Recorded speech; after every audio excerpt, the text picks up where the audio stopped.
We are live once again from Studio B here at the Beach Street Yacht Club in San Francisco's beautiful Marina District, just a few blocks from St. Francis Yacht Club, where Paul Cayard grew up, where Julia Vedekin's been a member since, 1965 or something like that? Former chair of the House Committee, first female chair of the House Committee, if I remember well. Paul is standing patiently by down in La Jolla, is joining us for part two of his segment that we ran on November 4th. As people are checking in from around the world, Rick Bannero in Chili Gray, Connecticut, Peter Taylor in New York City. There is a few others. So from the FIDI, there is Larry. K. Larry's on YouTube today. Chris Fury in Melbourne. Schaefer's in St. Louis. That's interesting, the Ministry of Sailing. Mm-hmm. Captain Jack, John Schaefer in St. Louis. Don Lunabo's up north of the bridge in Sonoma. Alan Long in Lago Vista, Texas. Alistair Murray down in, presumably, he's probably out at his holiday home. But he's from Malcolm Page's kitchen, who was actually Paul's predecessor as director of the Olympic program for U.S. Sailing. Malcolm Page, the esteemed Australian, who is now the CEO of Australian Sailing. Clay Embley in Kentucky, painting in the boat shop and enjoying SI. John Emmett over in the UK, listening and driving, and much more. I'm your host, Tom Eamon, the Tom and Julia Show with Cayardini today. Delighted to have you all with us here at the starting line for show number 885 on this Friday, the 21st of November. Happy, Julia, you know what we're celebrating? Yes. I'm calling it Cayard the Stash Day. Yep. From his stash back in the, 70s when he was known as the Stash. Maybe he still is. Happy Friday and happy Cayard the Stash Day. We'll tell you why we're celebrating that. Fozy Focus, happy birthday, Mr. President. Do you remember somebody who sang a song to Mr. President? Yes. We've got that on tape. Paul's live again with part two after our podcastus interruptus on the 4th of November. We were just getting into the juicy bits when our internet crashed for only the third time in nearly 900 shows, so we're not feeling too bad about it, except Paul's kindly come back for another go. John Emmett's coaching corner. Winter has descended on Great Britain. It's about time for him and the lovely Lily, Golden Lily, the gold medalist, and his wife headed to Australia, one hears. We have a new Fozy diet, Julia. Yes. Yeah. We're going to tell you about the new Fozy diet that the Super Fozy came up with this morning in the Super Fozy chat. Pantania's Yacht Racing Awards were given out earlier today at the Yacht Racing Forum in Amsterdam. We have the winners and the winning photos. Also a Bravo Zulu to St. Francis Yacht Club and their annual big sale featuring the Cal Berkeley and Stanford sailing teams. And Julia, you had a table there on Wednesday and kindly invited me to go along. I took a video or two. We'll celebrate that, as well as England. A couple of the British and Aussie Fozy were saying, you always feature American college football. Cayard's a big Notre Dame fan. I'm a big Michigan fan. We like college football, Julia. You like Notre Dame. And we also celebrate other sports here in this country, hockey and so on. But they said cricket, you got to look into cricket. I know nothing about cricket. Maybe Paul can explain that in the England-Australia test cricket today is ended and the Brits are way up over the Aussies. And the comment from Mr. Doctor is, it ain't going to last 5 days. I had to look that up on ChatGPT to see what that meant. Last leg, the 80th Rolex Sydney Hobart Yacht Race. Another superb Rolex video to wrap the show up. And then we have a note from my daughter, Julia, Meg, who is here. Yes. I think Cayard's already a grandfather, isn't he? Paul, welcome to the show. Yeah, I am 6 years in. 6 years in, and how many do you have? 2, 6 and 4. Nice. Congratulations. Well, yes. I'm not sure you heard this. We said something about it at the end of the last show. To the mother's surprise. to Meg's surprise. I thought she had said it was okay, and I had heard from somebody down at San Diego Yacht Club, congratulations, Tom, on Meg. And I thought, well, okay, she must have announced it and everybody knew.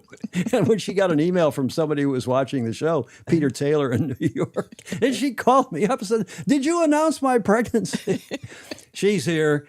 She came up for the weekend, my birthday, and to celebrate with Erin, her husband. So we'll talk a little bit about that. But Paul, I'm joining your club, the Grandpa Club, and we're delighted. Oh, good. Welcome. We're delighted to do that. Let's carry on just with a show note here, a program note. Next Tuesday, we're delighted to have Terry Hutchinson will be with us.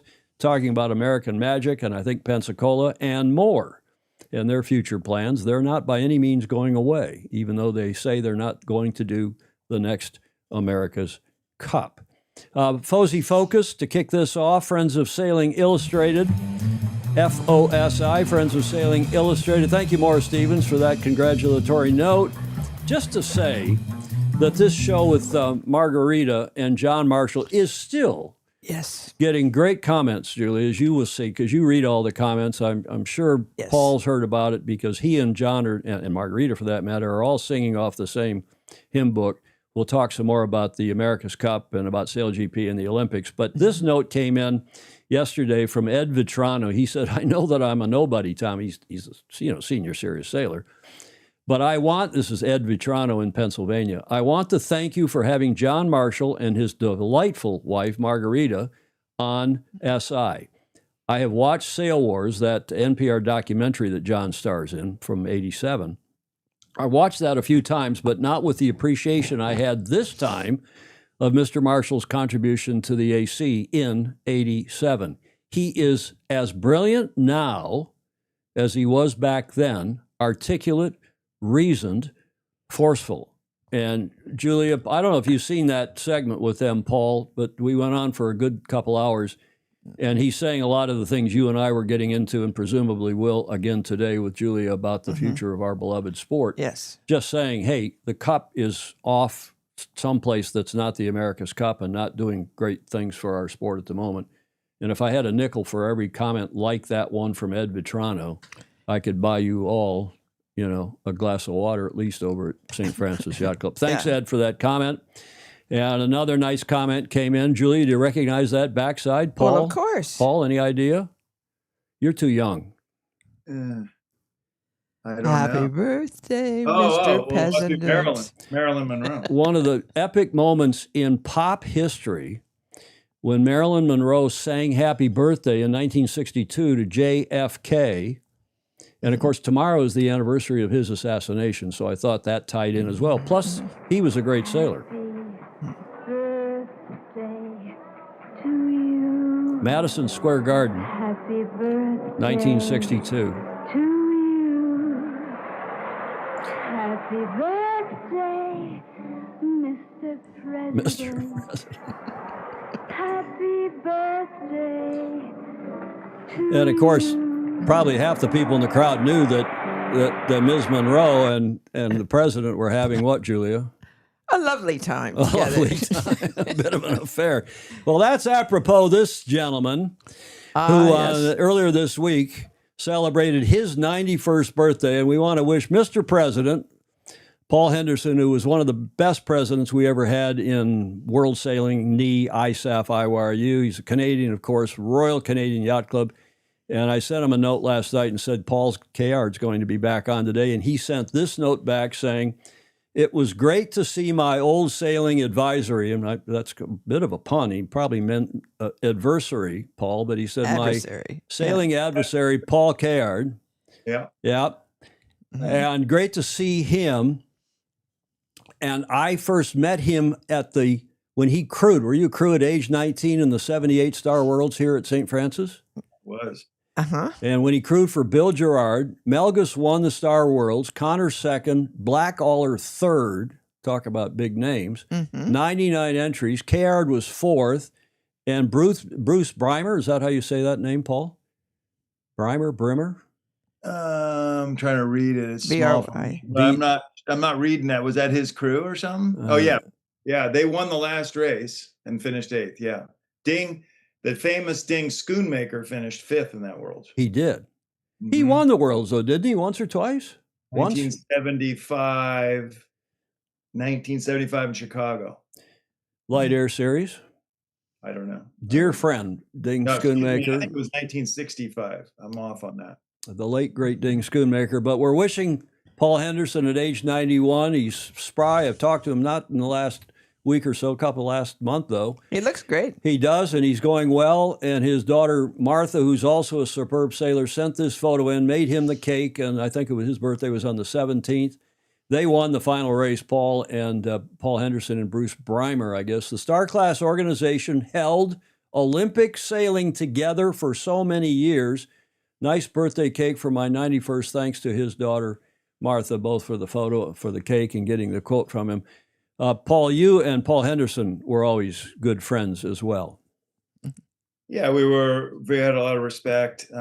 He was racing in the Star at the time in the 70s and the 80s when I first started skippering. And yeah, we spent a fair amount of time together. And then, of course, when he was president, I had a few opportunities to work with him. I remember one time he asked me to come to they have the half year meetings, and I went to Lausanne and made a presentation. The Star went out of the Olympics for the first time just before the 2000. It was supposed to be out of the 2000 games. And I went there in like 1997 and made a presentation. I might have been an IOC meeting, or the IOC was there. But anyway, we got the Star back in for good reason. Yes. And, it wasn't hard to make the case about the best sailors in the world. And so anyway, we got the Star back in, albeit for 4 more games. But I have a lot of respect for Paul. Glad to see he's doing well. He is indeed. Lots of nice comments, too. Ted Turner also celebrated a birthday, maybe not doing quite as well as Paul Henderson is, about the same age. Alistair Murray wishing the great Canadian plumber a very happy birthday.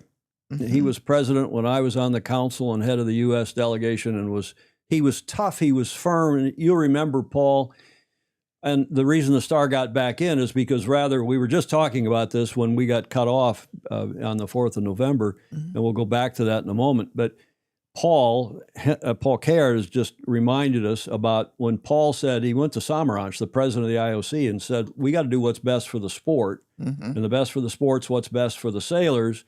And the best class is the Star class. I was vice chairman of the events committee, pounding my fist on the table, but I had no effect. Yeah. Henderson went and pounded his fist on the table, Khrushchev style, I mean, figuratively. Right. And dragged Paul to Lausanne, which is the headquarters of the IOC, and others of us. You remember the Peter Simpson, who's still alive and kicking down in Brazil, Paul. Yes. And he was a tower of power as well, and a former president of the Star class, as you are now. And that's the difference between the world sailing, ISAF, IYRU days, and what's going on now with these candy asses who just simply bow to whatever the IOC starts to, look askance, and you're smiling. Because I'm glad you said it. Well, it's just unbelievable. So nice comments. Marilyn Monroe and Ken Saban remember Marilyn. I don't remember Was there that. a cake involved in that Marilyn Monroe thing? There was, and had I played the whole video, she's after that she sings "Happy Birthday," and I looked at this video last night. She then swings into the Bob Hope melody, "Thanks for the memories, thanks for the memories," and she talks about how he took U.S. Steel. Remember, he jawbone steel, U.S. Steel down their prices and so on. And there's a little song, and then out comes this amazing cake, and there are a couple of 3-4 cooks, pastry chefs, and they're bringing it out like Cleopatra on a chair, and in old Egypt, and there's each of them on a corner of this trestle, and it's got this enormous cake on top of it, and of course she's singing that like it's the sexy siren that she was. Yes, and everybody knew what was going on, right, Julia? Did you know? Yeah. Everybody. Were you scandalized? Oh, I loved it. Sorry. Okay, enough of Marilyn Monroe. Let's get back into today's show. Happy birthday, Mr. President. What are we celebrating today, Julia? Well, we had a little stash conversation before. I told Julia came down for dinner last night with Meg and her husband, and we said we're going to celebrate Movember in honor of Cayardini and of Paul the Stash, as he was known in the 70s, the 80s? 80s and 90s. I think it was a thing with Il Moro. So Movember, a whole month dedicated to raising awareness for men's health, has become a thing, thanks to the Australians, believe it or not. They started this. I did not know that. Celebrate with a bold new look while supporting a great cause. It all got started in 1999 in Australia when a group of young men decided that the middle of their summer was a fantastic time to grow a beard. Seasons are backwards down there, of course, backwards to the Northern Hemisphere. They would say they're correct, and we're backwards. It all began, as many excellent ideas do, in a local pub where this group of men decided that growing facial hair, mustache, beard, goatee, or whatever, for an entire month would be an effective way to support men's issues. The idea quickly grew to impact a group of 80 men dedicated to raising awareness for men's health issues and spreading this around the world. In keeping with the theme of mustaches, the month has been renamed Movember. Do you think I have any follow-up to that? I would be disappointed if you didn't. Today, Movember is one of the most respected men's health awareness organizations, yada, yada. And we won't, apparently the national rugby team all got into it in Australia. But here, Paul, you'd think poorly of me if I didn't have a picture of you from 1992. Hey. Oh, yeah. Oh, yeah. You know who sent me that picture last night? Paul Henderson. No, Margarita Bottini. Oh, she did. Margarita Bottini Marshall said, hey, you're going to have Cayard on again. I got to send you a couple pictures, and there's one more to go. Good, clean, good. Yeah. Movember, in honor of Paul, in honor of Men's Health this month, and bravo Zulu to everybody involved in that. Let's get into Cayard and get into our second part of the interview we did back on November 4th. Paul, this is the other picture that Margarita sent. You obviously recognize that. One of the most amazing christenings, commissionings in the history of our sport. Tell us about it, Paul. 1992. Yeah, it was in 1990. I think it was March 11th, 1990. For the 92 Cup. For the 92 Cup. You know, Mr. Gardini lived big and did things in a big way. And so for that christening, he rented every single gondola in Venice. The boat itself was on a barge with a big crane, and there were trumpeters. The whole thing was produced by Enrico Zeffirelli, who's a producer in Italy of notoriety. And yeah, it's just big. You know, Agnelli was there, all the A-list celebrities of Italy. And we launched the boat. His youngest daughter, christened the boat, Maria Esperanza. And we sailed the boat in the lagoon that day with the spinnaker up, jibed it a couple times. It was just amazing. So all the guests were in the gondolas, my parents, all the various guests. So I don't know, it was just part of, the whole thing. I was very lucky. If I think about my career, I've been very blessed, and that was certainly one of the high points. Well, you were the skipper for that team and got to the finals, won the LVC in San Diego, and got to the finals, the match against Bill Koch, won a race, right? It was 4-1. But all the races with one, I guess. At the end, it was 4-1, yeah. At one point, it was 1-1. But it was shaping up to be one of the closer matches, and indeed, with the exception of one or two races, they were damn close races. Right, Paul?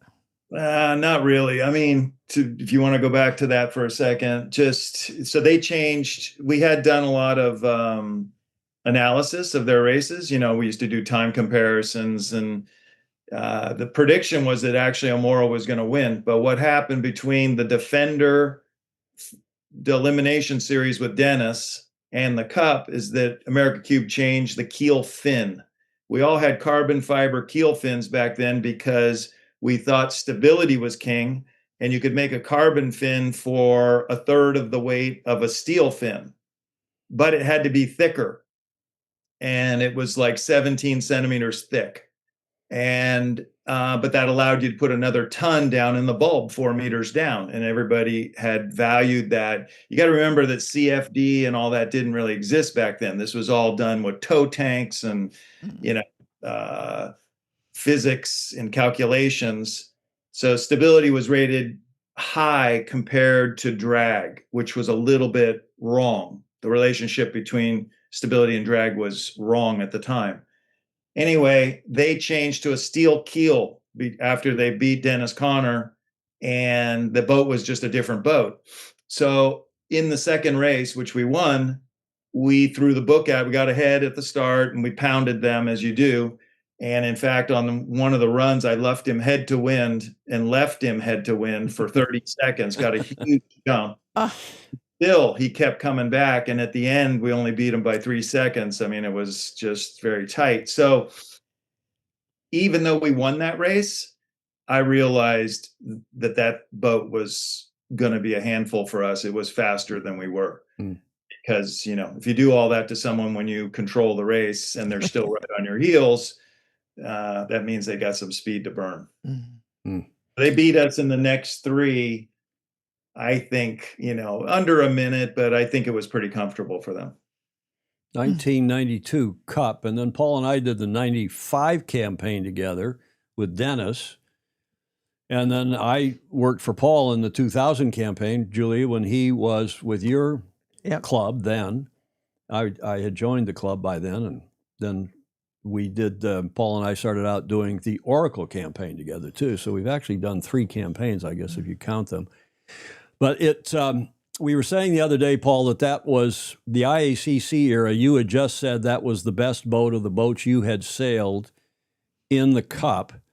And we were just kind of talking about the Cup and the future of the Cup and what's good about our sport, what's not good about the sport when we got cut off. And I'll play the end of your interview on the 4th of November when you were telling us about being on a plane with somebody from the Skiing Federation. Have a look. Magnus, the magnificent Magnus Wheatley saying, sailor of the 2025 for sure, no matter what world sailing thinks. Yeah, Magnus and I and others on here, Paul, were touting you as, you know, forget about age 66. The fact that you've won 2-star worlds and the star class goes from strength to strength, notwithstanding that it's no longer in the Olympics, which is a huge mistake for our beloved sport. Put the fin back in, put the star in, and the Olympic viewing, everything would get better. What do you think about the star? And you're president of the star class, most everybody will know that. Is the star class, I'm sure, quite happy not to be in the Olympics, but wouldn't the Olympics be better if the star were in it?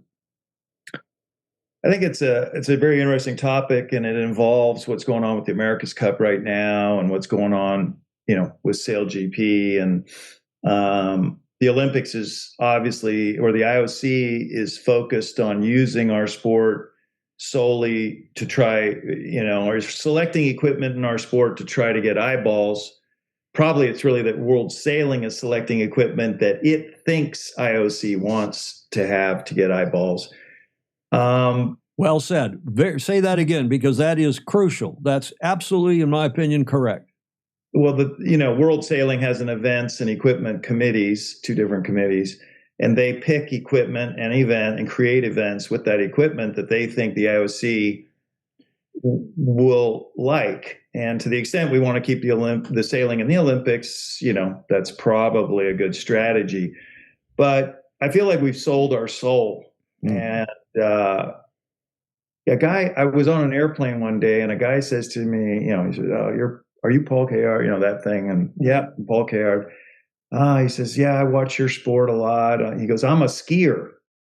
I'm a big ski fan. And, you know, in skiing, we've evolved a lot. We have the freestyle, we have the half pipe, we have now we even have like team skiing where there's 2 teams, like with 4 people on a team. It's kind of like roller derby, you know? And he says, you know, we've evolved a lot in skiing, but we have the downhill, we have the giant slalom, and we have the slalom.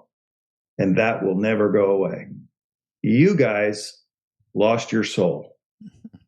That's where we got cut off, right there. And everybody, I've had so many comments from people saying we were on the edge of our seats. We were and then all of a sudden, the internet for only the 3rd time in almost 900 shows. Paul, pick it up from there and carry on if you would, please. Well, you didn't know that World Sailing had hacked your internet. Or the IOC. Not that they care at all about what Paul Cayard thinks. Yeah, well, that's a true story. That all happened. I'm not going to repeat it. The guy said exactly that. And I think it's a very interesting time, you know, things all around, whether it's the Olympics or the America's Cup.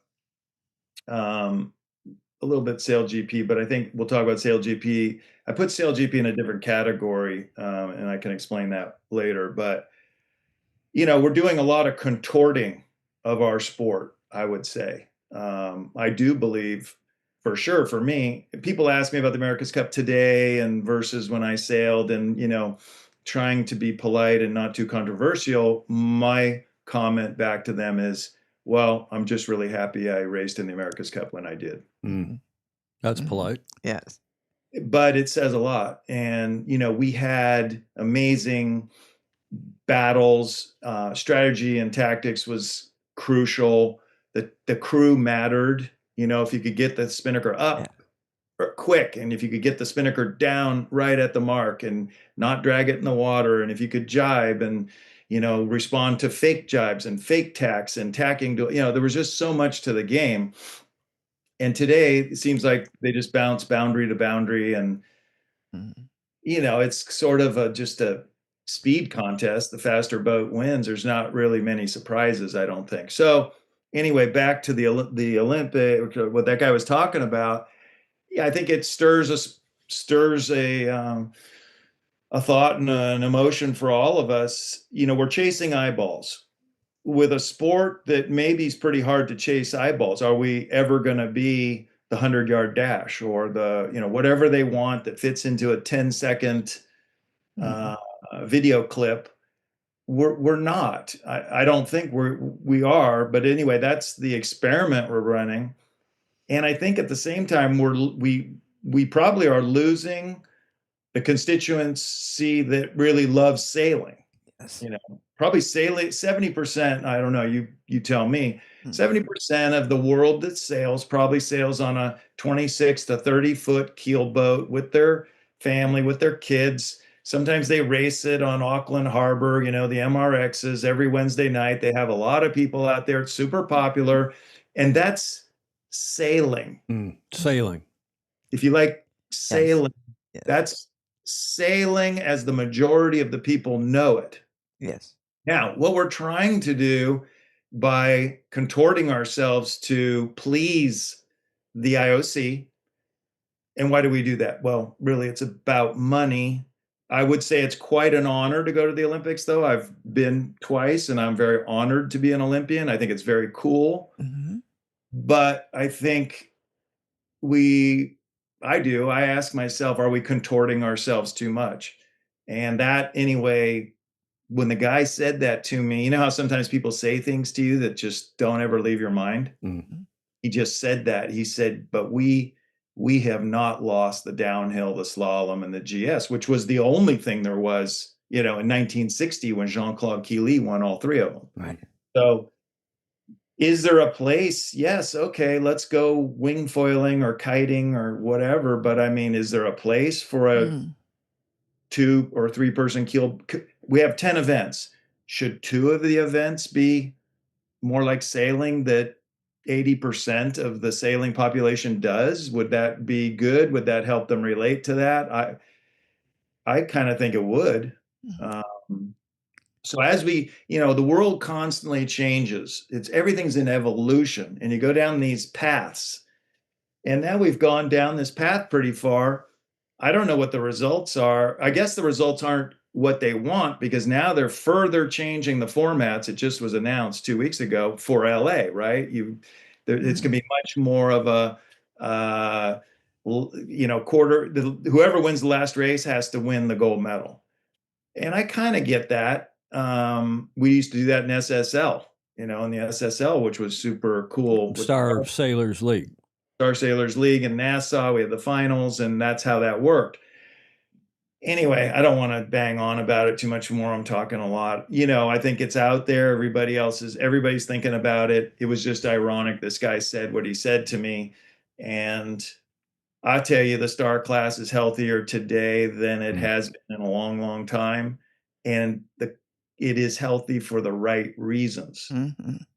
We're not waiting for, and I don't want to say anything derogatory, but we were a pass-through fleet. All the Finn sailors, who were great Finn sailors, came through the star class in the early 2000s because it was their next vehicle to the Olympics, right?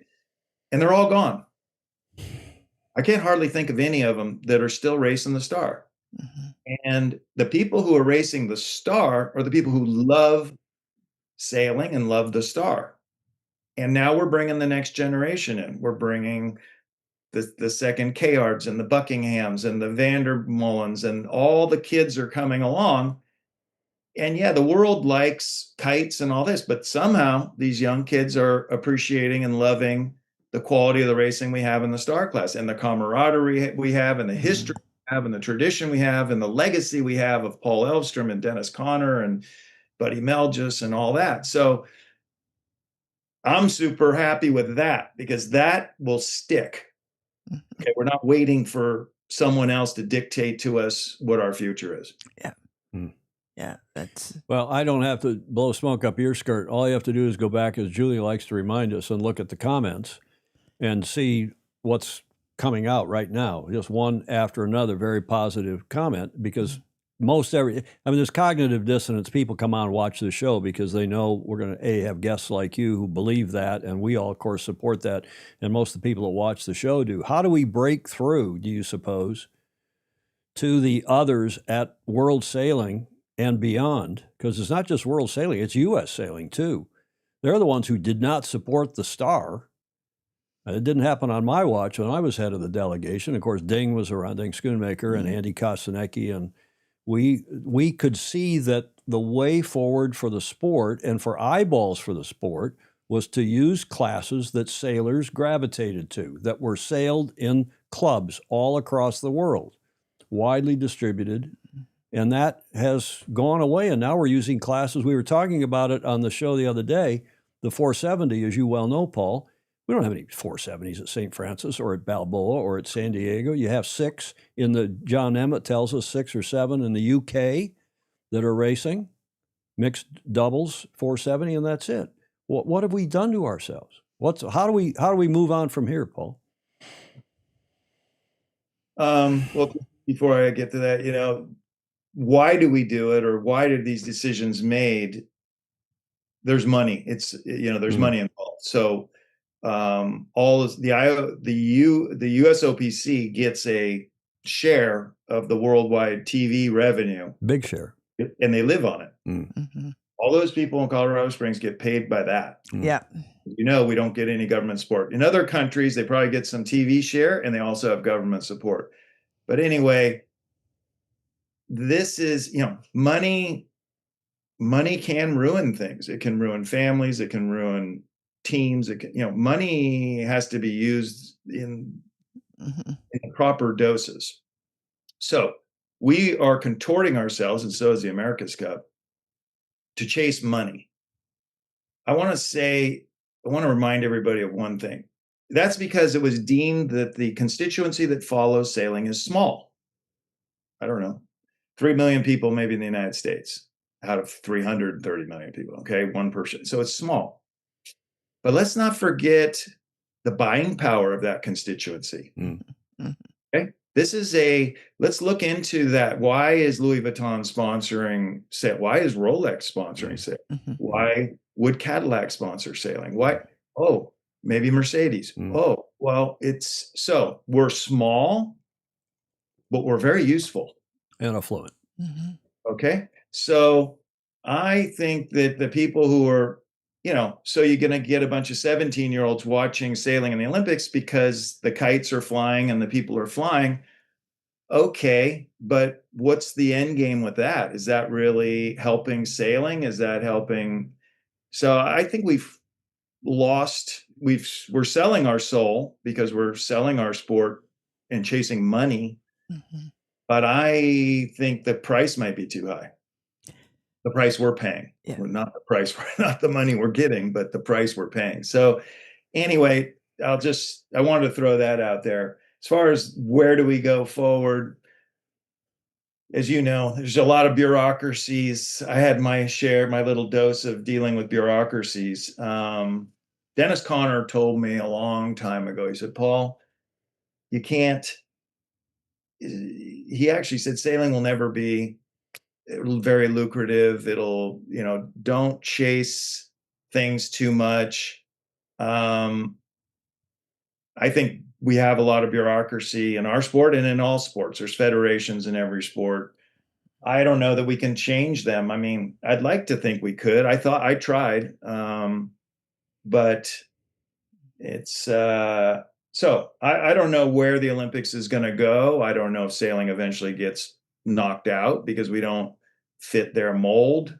That could happen. And I think we all just need to go back to our roots and realize what sailing is and bolster that. And I think I humbly put forward that in the last 3 years or so, the Star class has really done that. And as I said, we are healthy for the right reasons. We're a reason that you can count on, a reason that'll be there 5 years and 10 years from now, not dependent on which way the wind blows, no pun intended. Mm-hmm. Gerardo Seeliger's on here, whom you know well, and I've known well. Julia, you know Gerardo as well. Former president of the Finn class and just sailed in the Finn Masters at age whatever the hell he is, 70-something, and is saying exactly the same thing. The Finn is now stronger than ever. Amazing growth. I mean, they had 300 some odd boats, Paul, at their Masters. It's true. That's a good so the Star and the Finn. I mean, anyway, I think that speaks volumes. Maybe if someone at some of these federations would pay attention, they would see that. And I relate the story, having taken kings and princes and so on around to the various Olympics as far back as '84, and they wanted to see the Finn and the Star, particularly the Star, because of something you mentioned a moment ago, Paul. The history and tradition goes back to the guy from the Ski Federation. The Star class goes back to Francis Swiseguth and 1911. 11. And we could list all the names. You can do the same in the Finn, and that accounts for so much. That draws eyeballs. That draws people because they know, even if they're not keen racing sailors, they've heard of the Star and they've heard of the Finn, and they're sailed locally. They're sailed in countries all around the world. And we've made a huge mistake. And everybody, I think, on here agrees. All you have to do is go back and look at the huge number of comments chiming in, Paul. Let's talk about go ahead, Julia. I just want to make one point. My mouth just fell open when I heard one of the rules for the current crop is that you cannot touch a sail. You're talking about the America's Cup. Yeah. Well, yeah, and that, we'll get into the Cup in a second. You're absolutely right. It's whack-a-mole sailing. It's Game Boy sailing. But let's stick with the Olympics. And Paul, we were talking about America One Racing, which is on your blue shirt. And talk us through what's going on, because we don't have a national lottery here like the Brits do. We don't have quite the same strength of support by any means that the Aussies do and some of the other countries do. What are you and Bill Rue and the New York Sailing Foundation, the St. Francis Sailing Foundation, the Schoonmaker Sailing Foundation, what are you, and you're the leader of the pack, having left U.S. sailing in that debacle, what are you doing to support our Olympians going forward in this country?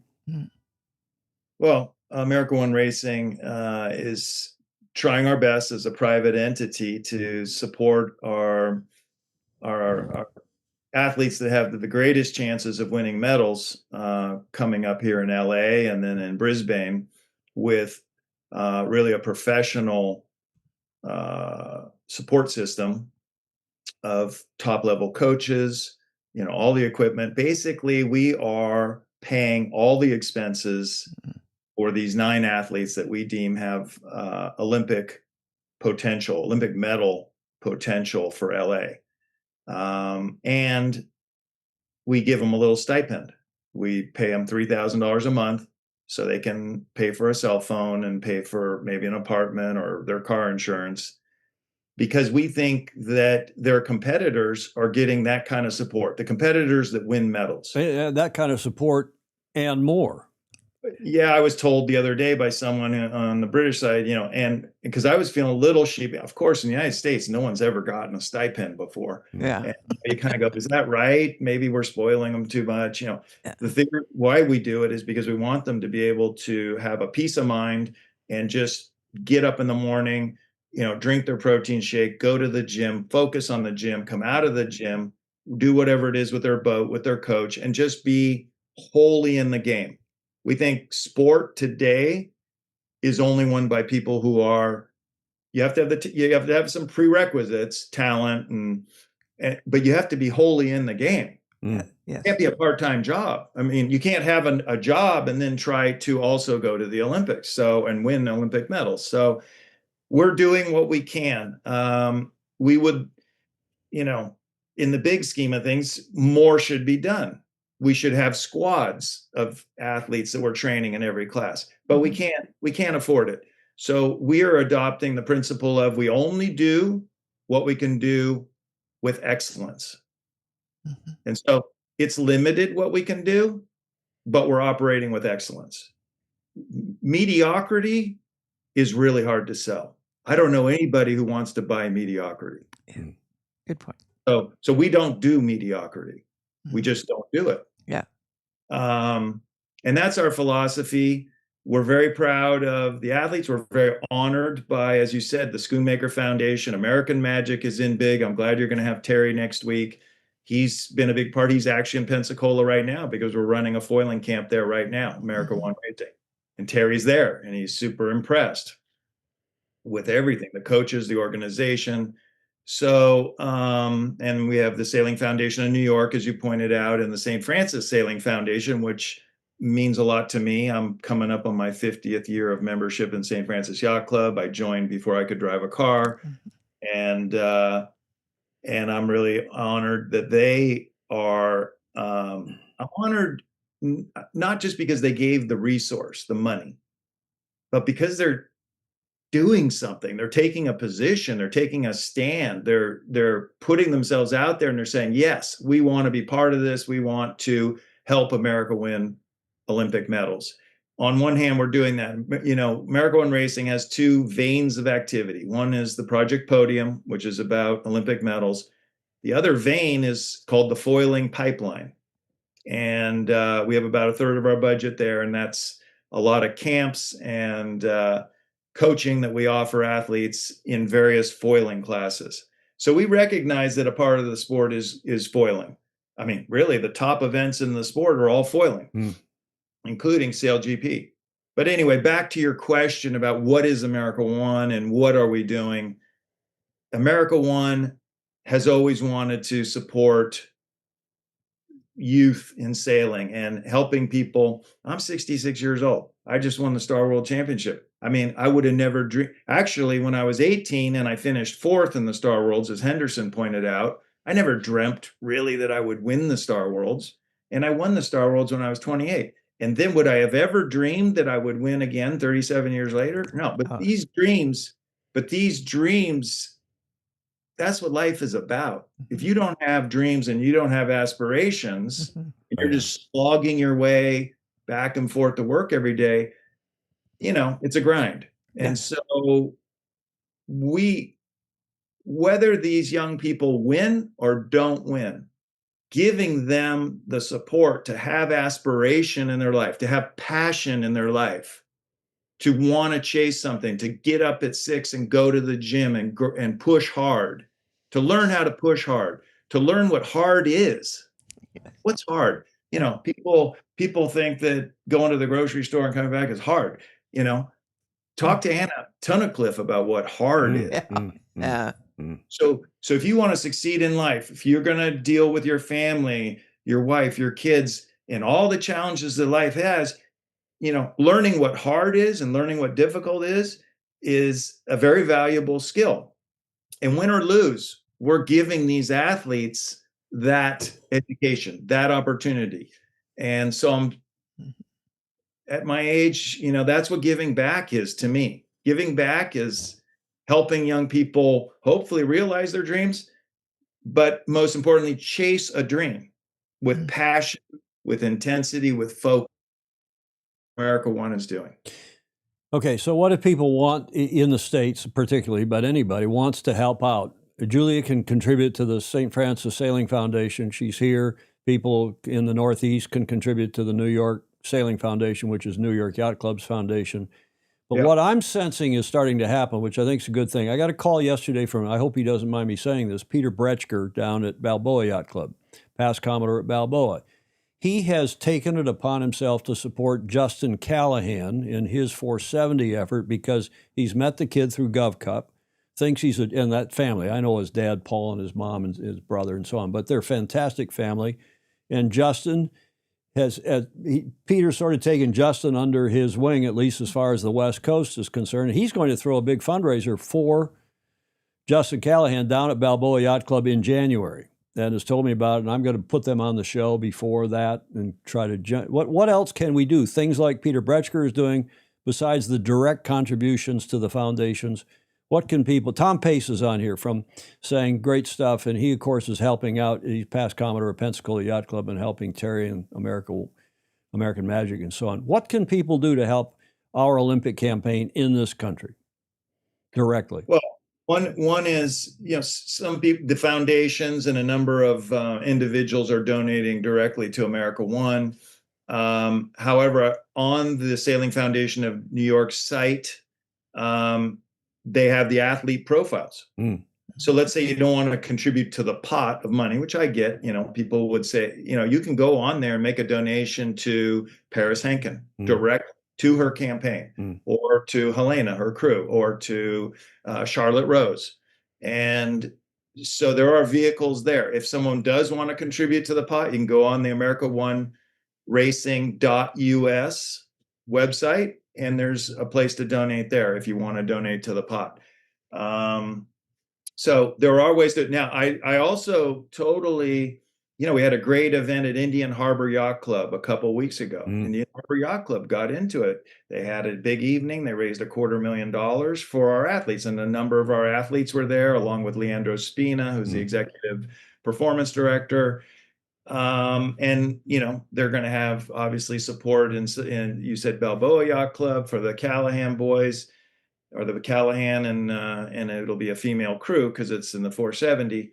But anything people want to do, we're not here trying to say there's a tunnel you have to fit in. We're doing what we're doing. We're very happy. If you want to join the effort and don't know what to do, you can go to AmericaOneRacing.us or the Sailing Foundation of New York.org, and there's plenty of way. Maybe we should put those websites up, sometime later in the show. Just let me just say to those in the chat, somebody grab those URLs, please, and put them in the chat, if you would, please. Clark, Chapin, and so on, if you would kindly do that. Yeah, Claire Harrington, Vice Commodore, soon to be Commodore of New York, was at that Indian Harbor event, and she said it was fabulous. Well, Claire, I have a ton of respect for Claire. I'm proud of, it's amazing. She's going to be the first female Commodore of the, New York Yacht Club, which I'm more than a St. Francis Yacht Club member. I would say I'm a disciple. I grew up in the junior program, and I have a ton of respect. I love my yacht club, but I have a ton of respect for New York Yacht Club, and especially when it comes to things like the America's Cup. I mean, it's the epicenter.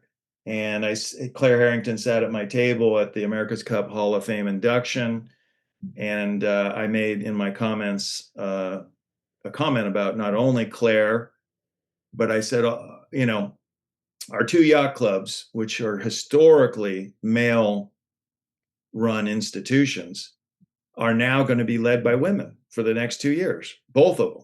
Claire Harrington at New York and Susan Rooney and Pam Healy at St. Francis. And that's a fantastic thing. And I think we should salute these women. They're not there by chance. They're there because they're not women. They're there because they're competent. There's no women and there's no men. There's determined human beings. Competent, determined, focused human beings. Exactly. That's who leads things. Sometimes they're male and sometimes they're female. But the criteria is competence, drive, passion, and execution. And these women have it. They've demonstrated it. And I think we all I salute them and I support them. And anyway, Claire and I have a nice little friendship. The interesting sub-story in that is that Claire Harrington was a professor at St. George's School in Middletown, Rhode Island. she lived in a house that was owned by the school. My daughter bought a house from the school. When we met Claire a few years ago at the Harbor Court, she said, "Oh yeah, I lived at 1 James Street." And I couldn't believe it. Claire Harrington lived for Amazing. 10 years in the house that my daughter and grandchildren live in. Ah, that's lovely. And she was a professor of do you know what at St. George's? I'll ask her, is she on? No, she's in Amsterdam and maybe flying home tomorrow. But I spoke with her earlier today, and she's become quite a good friend as well, as you know, Paul, and a super Fozy. We've had her on the show a number of times because she is so impressive.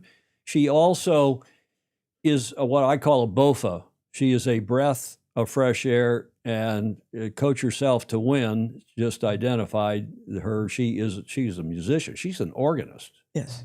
Of I considerable. think she's a pilot too. She's also Yes. a pilot, like you and like a few others, and she is like John Marshall. like John Marshall, JKM. Yeah. So yeah, she is a breath of fresh air, and there are a lot of people. I mean, Andrew McIrvin, and we can go right through this long list of the Super Fozy, who are all super contributors and passionate and breath of fresh air, and are saying exactly the same thing that Paul is. Let's get competent people. I want to just one more thing, because we had Henderson on just at the top of the show, or at least in cameo. And Paul, what you said, I keep banging on, and that is that we seem to, at world sailing and at U.S. sailing in particular, have lost sight of the fact that the heart and soul, the spiritual hearts of our sport, are the clubs. And if we don't contribute to, and if we don't support, and if we don't let the clubs run the show locally and beyond, U.S. Sailing used to be a confederation of clubs. When I ran it back in the 70s and 80s, we just got together twice a year. The clubs came. Jim Michael came from St. Francis Yacht Club. You remember James Michael, and people like that, senior serious people in the sport. You go to the U.S. Sailing meeting, Connor was there, Melgus, Schoonmaker, everybody between the big boat guys, the small boat guys, they were there representing their clubs, their YRAs, their classes, the E-Scout class, the Star class, and their home clubs, and they made the policy. Not a bunch of people whom we don't even know where they came from or how they self-selected people onto the board, particularly of U.S. Sailing. And I don't know if I don't particularly want to go into the U.S. Sailing saga, and you probably don't either, but thank God that America One Racing is taking the position, it picked up where you left off after that whole madness with U.S. Sailing. And I can't see that they're doing anything except spin their wheels. We're hoping Charlie Enright does good stuff, but they're so broke. They're under such deep financial stress. I've heard again numbers from a meeting they had the other day. But thank God for you, and without belaboring all that, is there anything else we should do? Well, I think we said it all. Okay. Yeah. Fair enough. And again, Julia likes to remind us to do what? Be sure to go back and read the comments, because we miss them going back, and there are great ideas in there, and great people. And great people. Indeed. Okay, so what should we go to next, Paul? I see one person saying they're willing to do a full-time job. I'm not able, somehow I don't see the chat on my thing, and I'm not going to focus on it. But I mean, if people want to contribute time, there's time, treasure, and talent. Time, if people have time or talent that they want to give rather than treasure, we're also happy to try to fit that in. One thing is we're a very lean organization, and we operate on efficiency.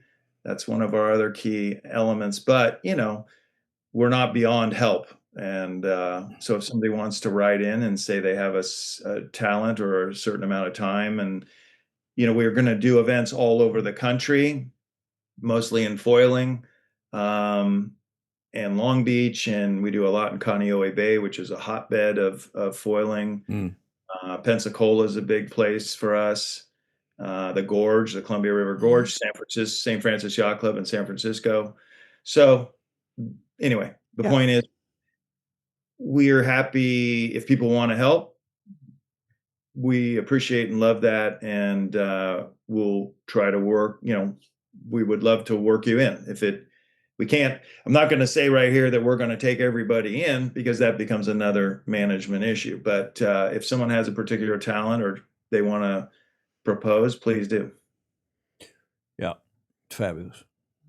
Okay, and we will go back and read the comments, Julie, of course. Always. We always do. Paul, you and a lot of people don't realize this, but you and Russell Coots, our RC, we got DC and RC, you started up, or we're in the midst of starting up, a preliminary sail GP with the help of a good mutual friend of ours in Portugal. I don't know if you want to name him or not, and some other sports marketing guys. And you and Russell had this. You were ahead of your time. It didn't come to fruition. And then Larry came along after we lost the cup here at Golden Gate Yacht Club in 2017. And then those two decided, Larry and Russell, to go off and do Sail GP.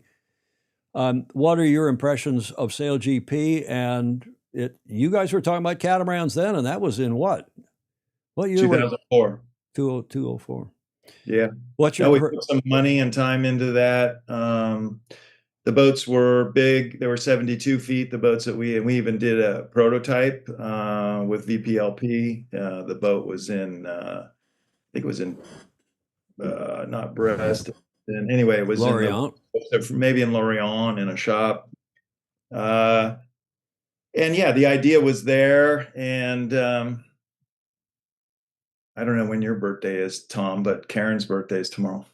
Happy birthday to you. Yes. Hi, Karen. She's on her way to a girls' event with her daughter. So anyway, yeah, well, Sail GP has done a great job, and they have some advantages. We all love the America's Cup, and I love the history of the America's Cup. And as I said, I had great times in the Cup racing against Russell. And by the way, he's the king. Dennis was first the king. It's kind of a LeBron. It's kind of like a LeBron, Michael Jordan thing. Jordan's 6-0 in NBA finals. LeBron hasn't won 6, and he will never be X and O because he's already lost a few. And anyway, Russell's 14-0 in America's Cup races, and for me, he will be the GOAT. No one will ever surpass that. And anyway, I admire Russell and respect him a ton, and he's done a great job in business. You have to say, this is a big business. I mean, this is dealing with big issues, TV rights issues, franchising. He's got Rolex as a main sponsor. I mean, he's dealing with big companies and big budgets, and he's winning. It's working. And so anyway, but they have the advantage that, they don't have a deed of gift. They have a clean sheet. They had a clean sheet of paper, and there is an advantage to that.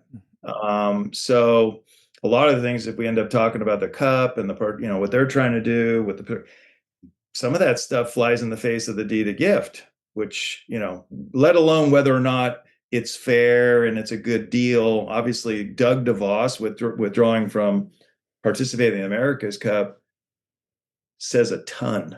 You don't have to, imagine what that says. Yeah. Okay, so, but back to Sail GP. Yeah, I think they're doing a great job, and it's also having more boats on the track. If you're trying to do something like that with high speed, I think it's more exciting and interesting if it's, in fact, like car racing, like there's 12 boats on the track, and there's maybe someone takes the lead, and that story's not as interesting. But hey, the battle between fifth, sixth, and seventh are knotted up in a battle, and who's going to have room? And oh my God, the guy cut inside and almost tipped over. So I think the story is much more interesting for spectators with the mousetrap that they've created. Good point. And it's serving the sport well. The sport has changed because of it significantly, hugely.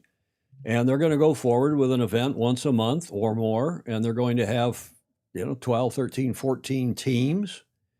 And I think we're going to see Doug DeVos in that circuit. And I think that's one of the reasons he stepped away from the 52 Super Series, the TP52 and the America's Cup, is to be so he and Terry and Co can focus on that. And that is going to be our Formula One, not the America's Cup. which brings us to the America's Cup, I guess. Why can't we get back to doing the America? I call it back to the future. Do the Cup the way we used to do it, rare, once every 4 years, like the Olympics, especially now that we have Sail GP filling in the rest of the time. Once every 4 years, rarity factor, like we used to compare it to the Olympics, that is the America's Cup, to the Olympics and to the FIFA World Cup. We were the big, and it still is the pinnacle event because of the history. I think it always will be the pinnacle event, but Sail GP's cutting into it. And if we don't stop trying to make the America's Cup Sail GP, my opinion is we're going to ruin the Cup if we haven't already.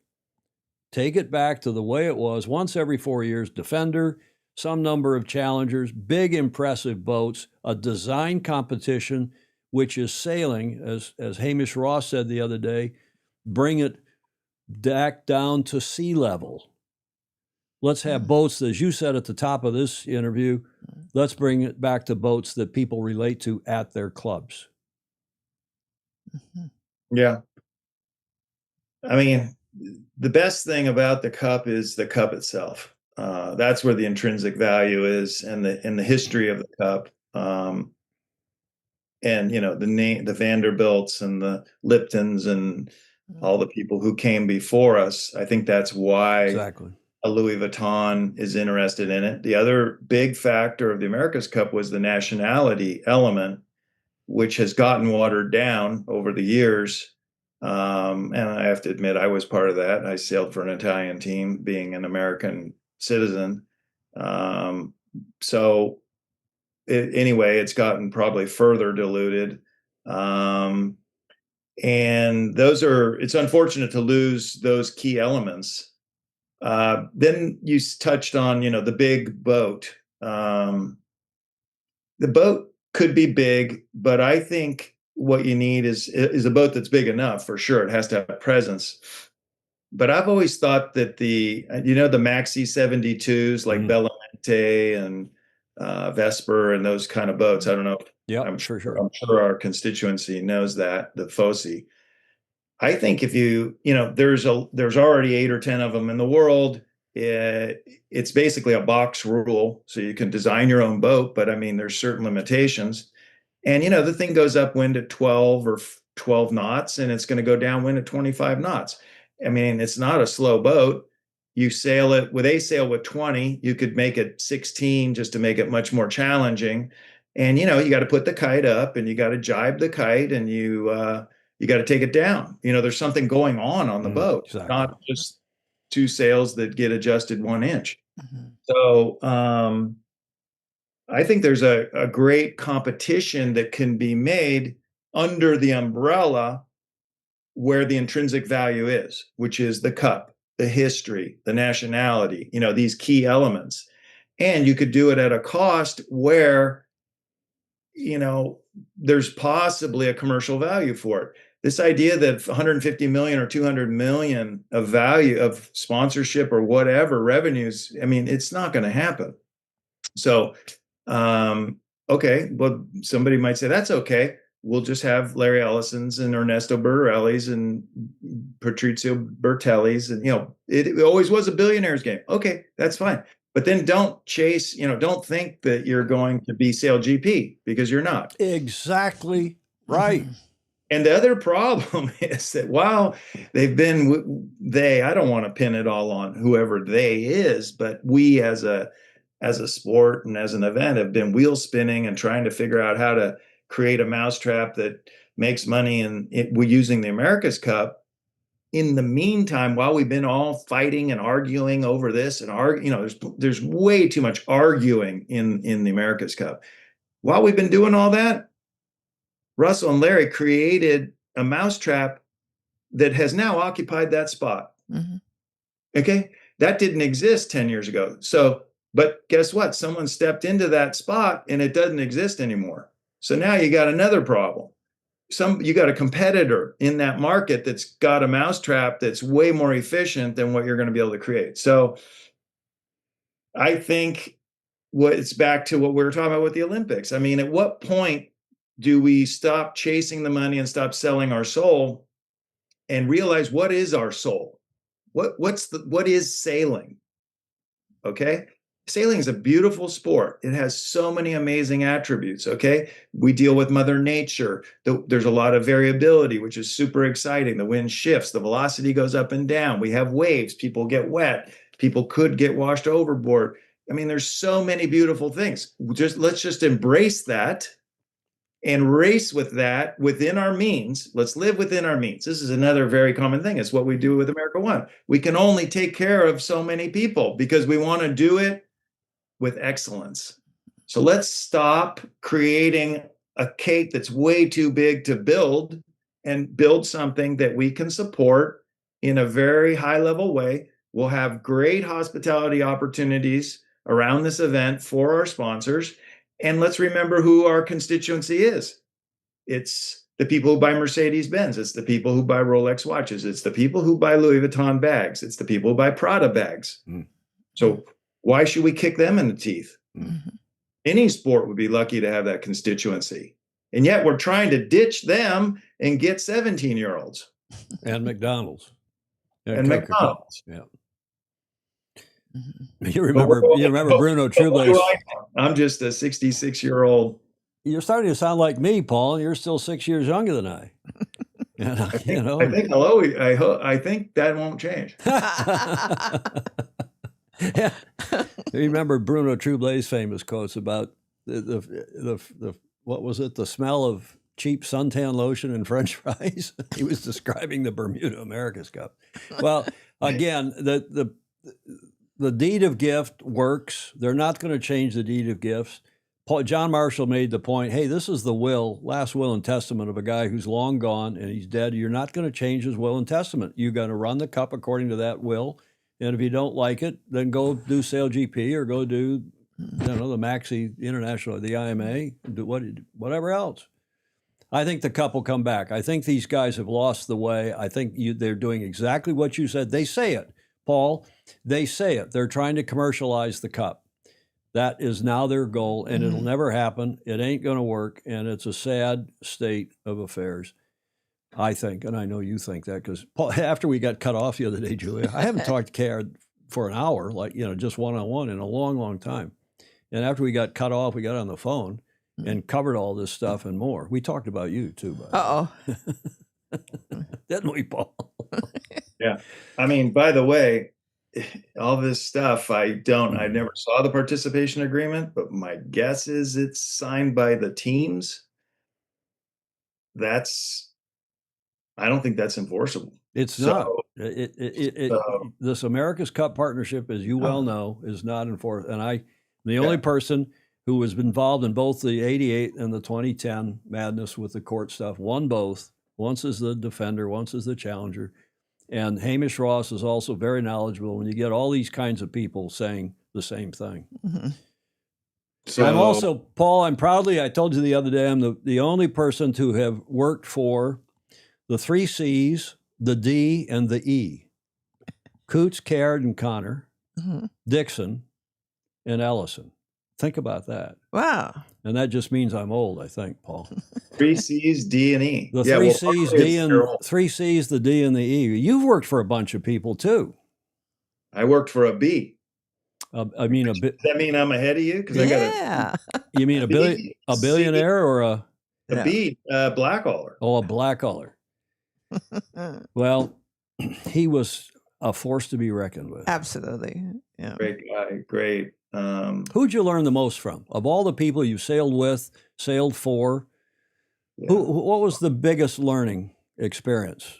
Was it with your dad? Was it with your dad early on? Was it in the star class? Sail. No, I was the first person in our family to sail. My dad didn't sail.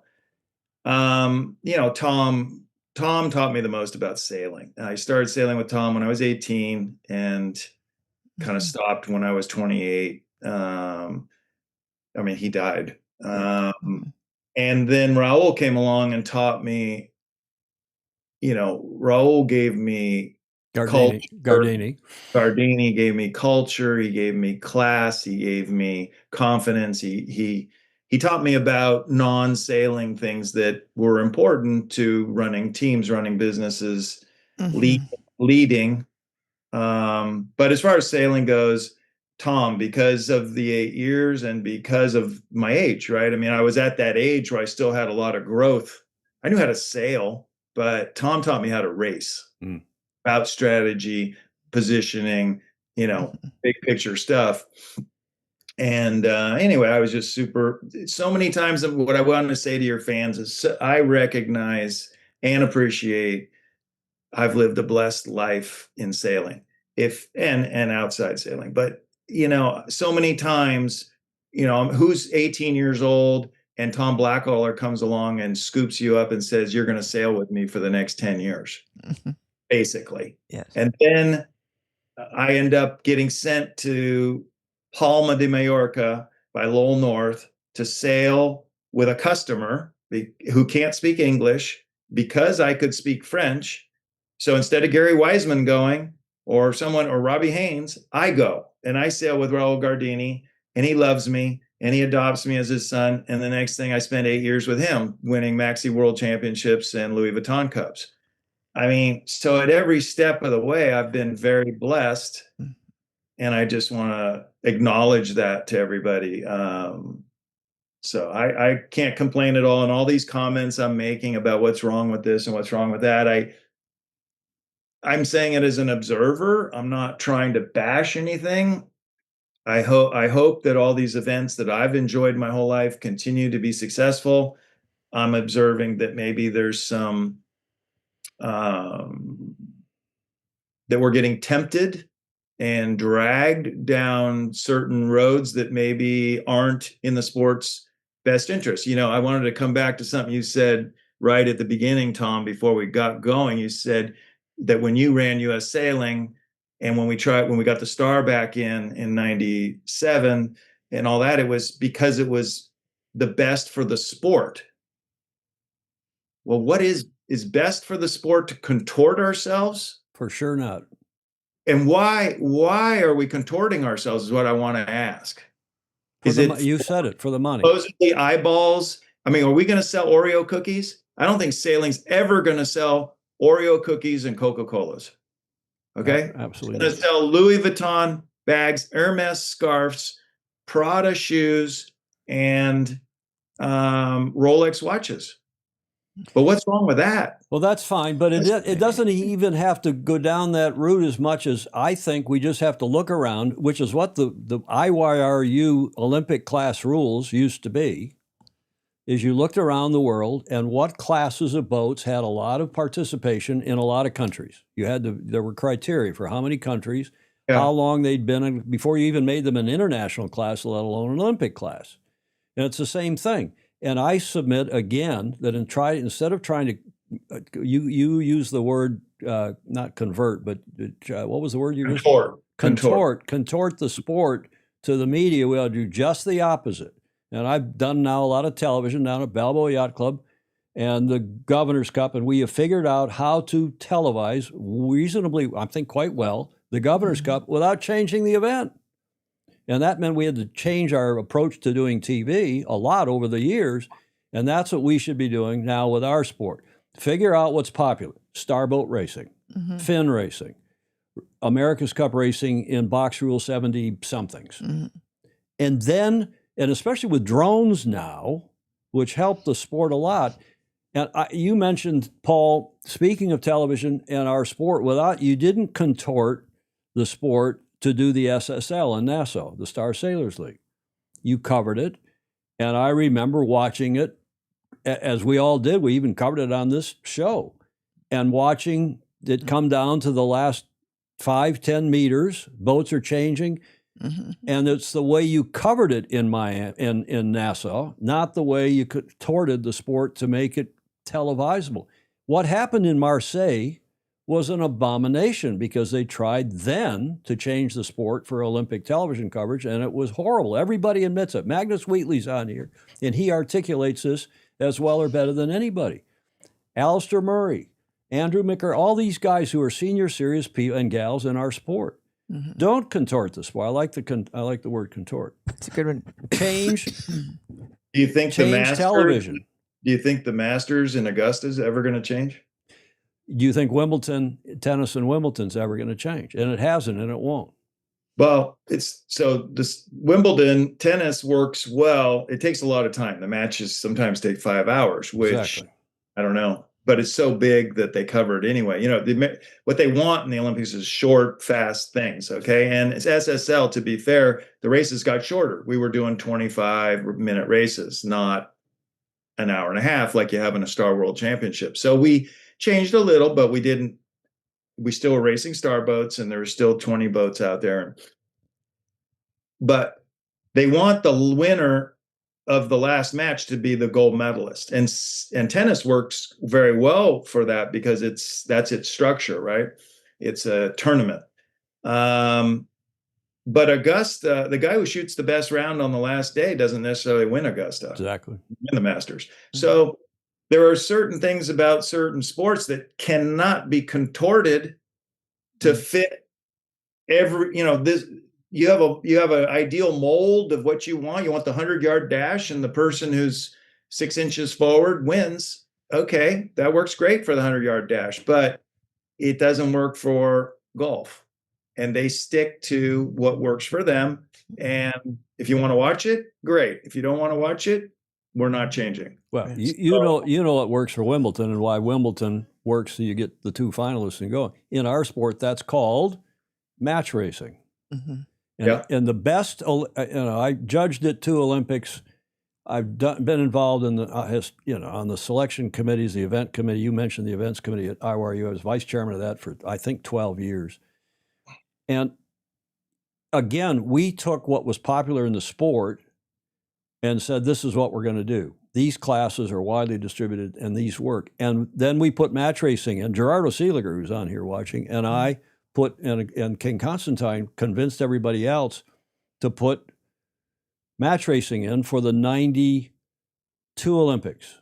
After the success of 87 and 88, everybody's all excited about match racing. So we put it in.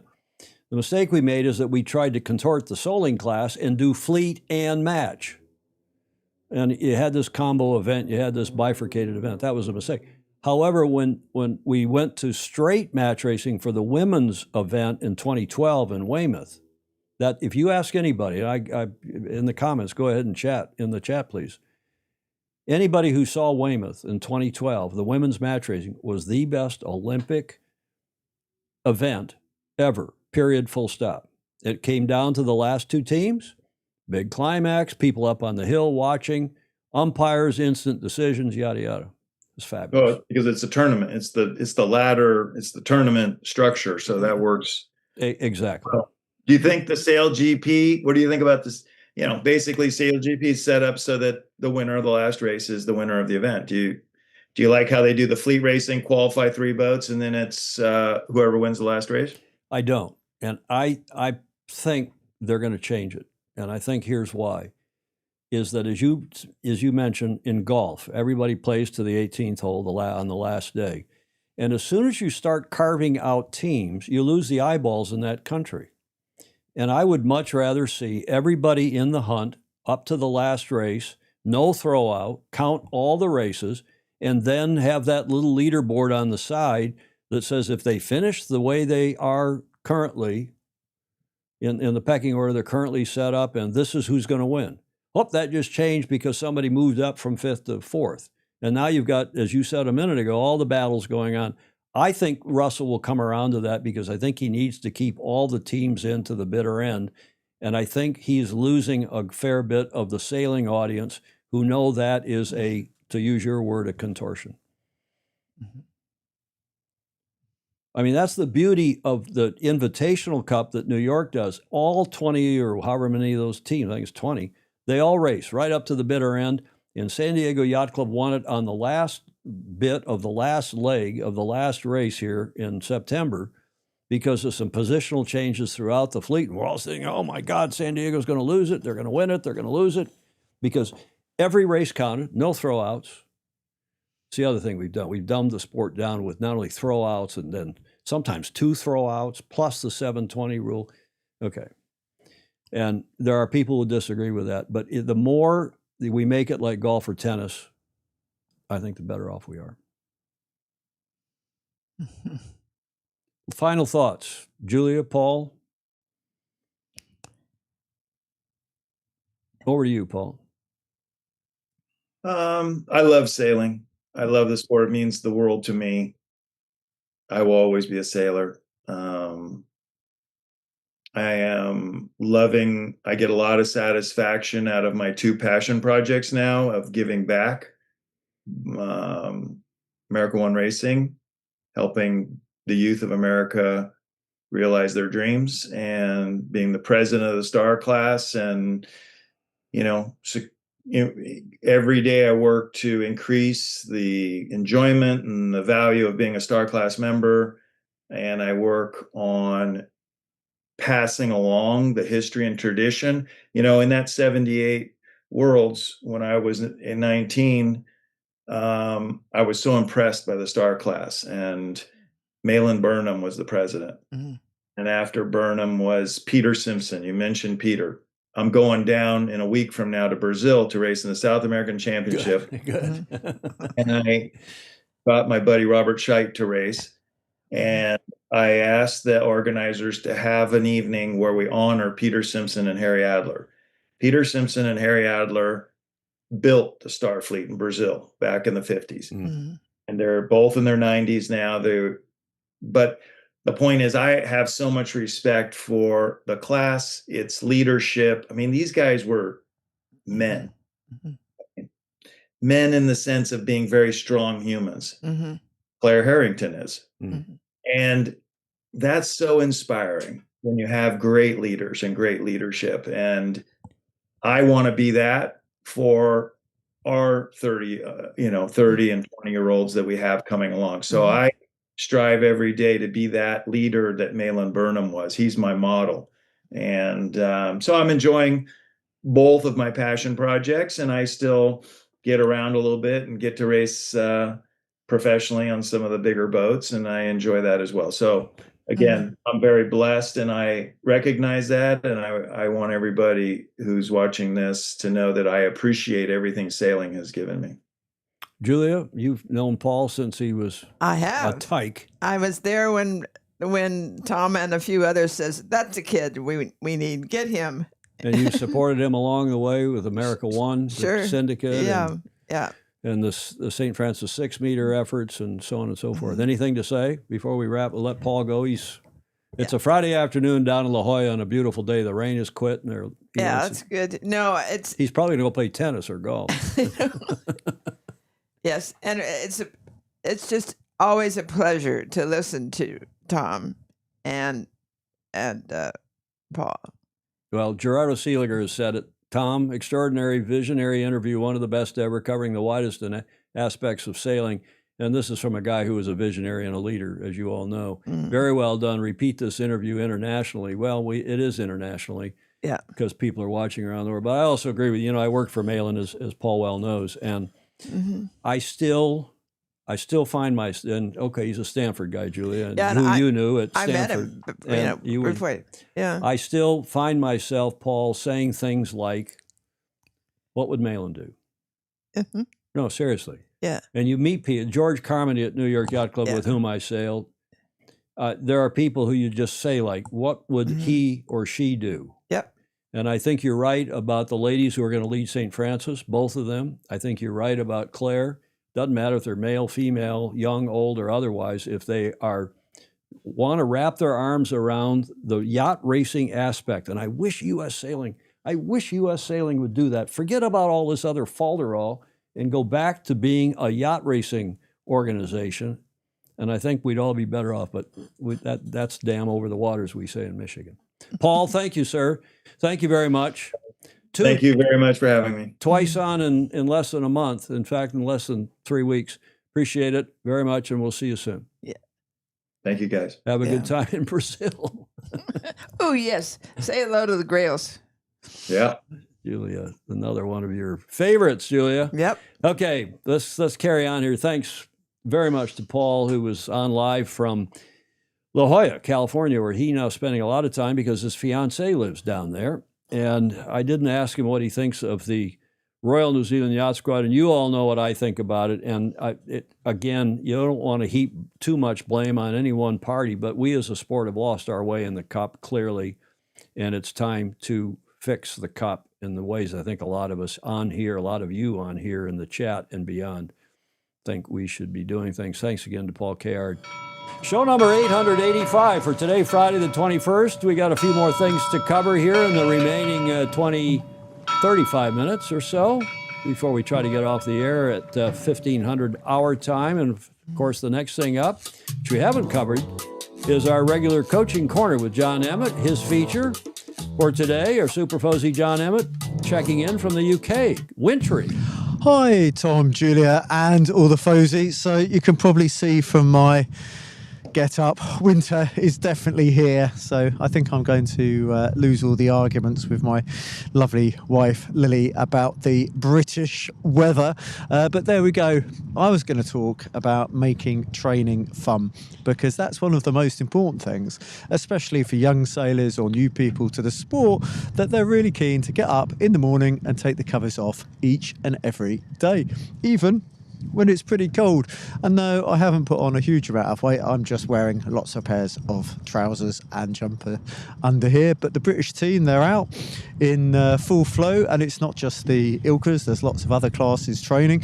In fact, Ilka's probably, one of the warmer classes, because we don't have so much wind chill, because we don't go upwind at 10 knots and downwind at 25. But making training fun and enjoyable is very important. As a coach, of course, the top thing, the goal is to increase performance, but we try and do that in a fun way, which is actually often to make things more difficult, because if you can do things in a difficult way, whether you make the legs shorter or you don't allow people to sail in the way they normally do, when they come to race, it actually makes everything far easier. Hence the expression, train hard, win easy. But this idea of keeping it all fun is very important. Having said that, I think I'm probably going to be going somewhere a little bit warmer to carry on the training and just to have that slightly longer days. John Emmett, of course, that means he's headed to Oz. He and Lily are headed down under again like they did last year. I had a great time seeing Alistair Murray and the rest of the gang in Sydney and Melbourne. I think Lily is sailing in Sydney Hobart. Yes. Which we're going to feature in the video at the end of this show, Right. the final leg video. I have to say that was a lovely, short, and meaningful report. Nice, Julia. Thank you. Yeah.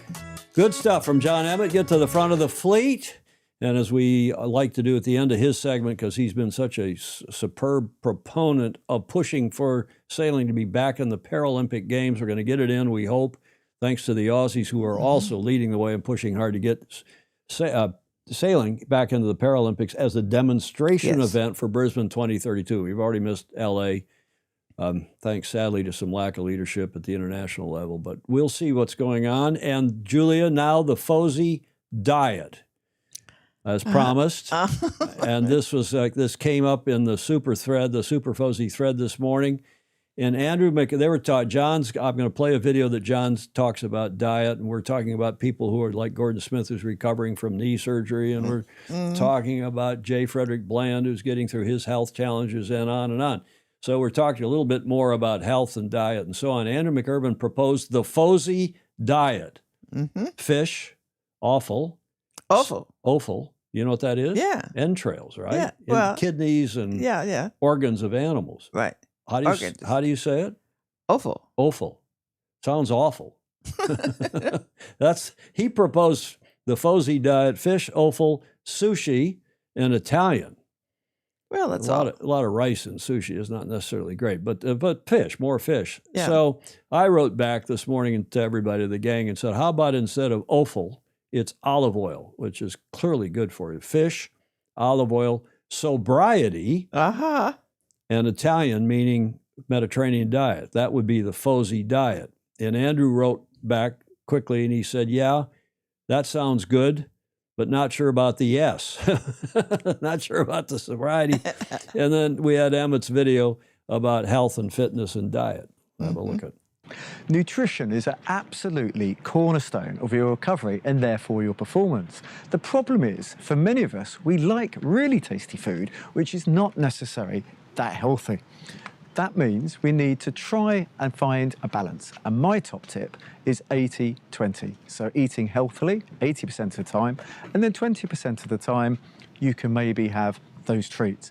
And this way, you can keep going for a long time and stick to your diet. Because if you try and be too restrictive, it's highly likely that sooner or later you will stop your healthy eating habits. So 80-20.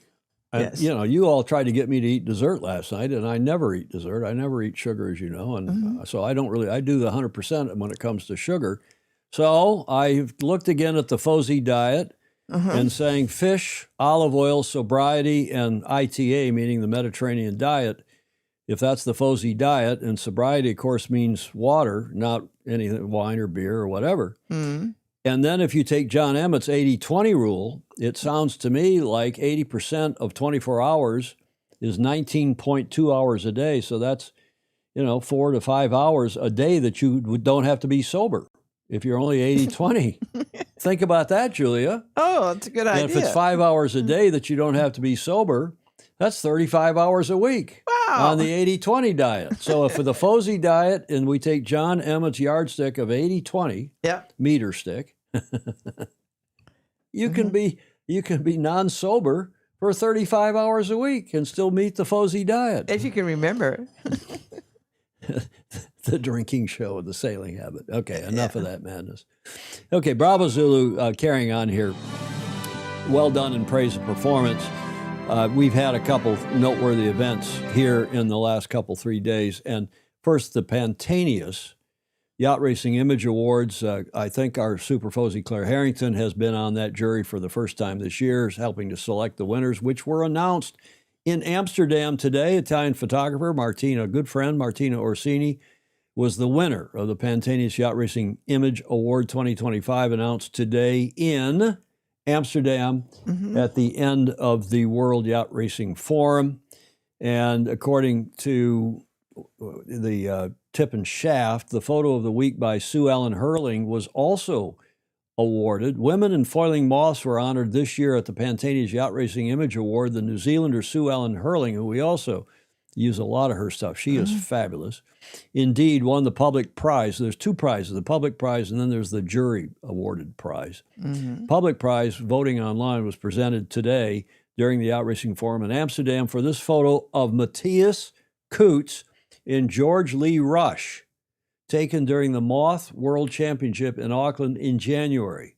For its part, the jury chose to reward the Italian Martina Orsini, the jury award, with another moth photo during Foiling Week in Malcesine in Italy in June. So there are those photos. There is the Moth World's photo from January in Auckland of Matthias Coates and George Lee Rush by Sue Ellen Hurling. Isn't that a fabulous shot?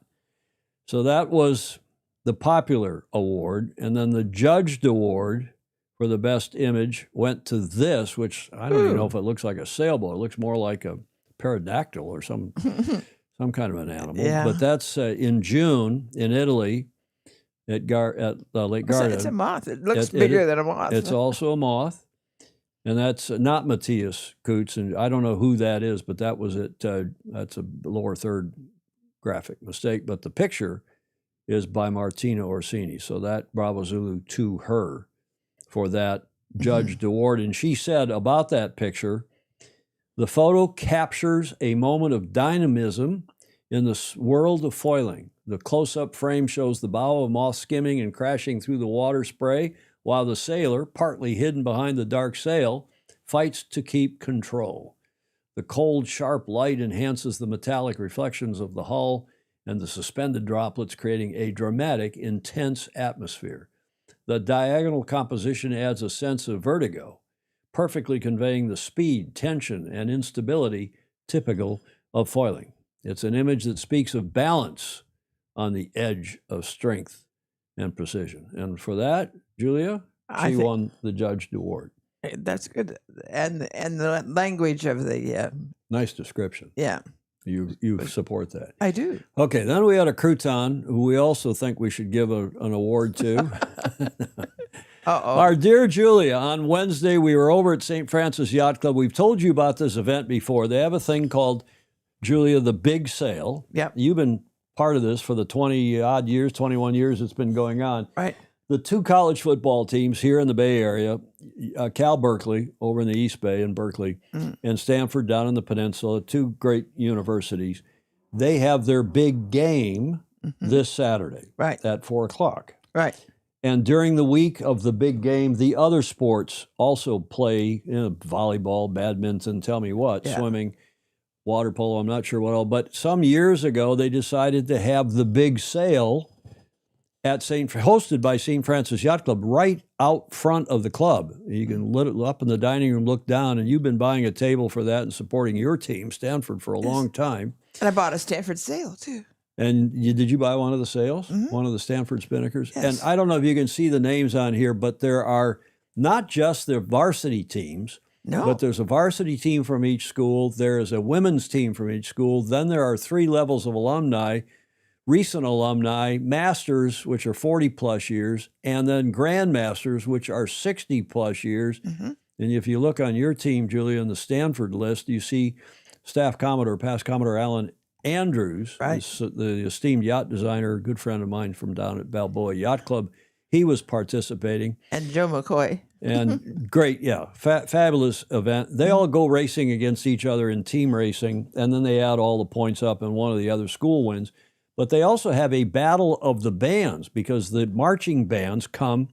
And Julia, it's a good thing the fire marshal is not there because the bands come into the upstairs dining room and have a battle of the bands. They each play a few songs, and there's big rounds of applause for. There were a lot of Cal fans there yesterday. I think more Cal fans. But there were more Cal fans. More Cal fans than Stanford fans.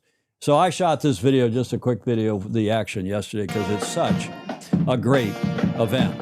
There's the Stanford. You call that the tree? The tree. That's your mascot, right? Yeah. So that's what's going on in the dining room upstairs as the Stanford band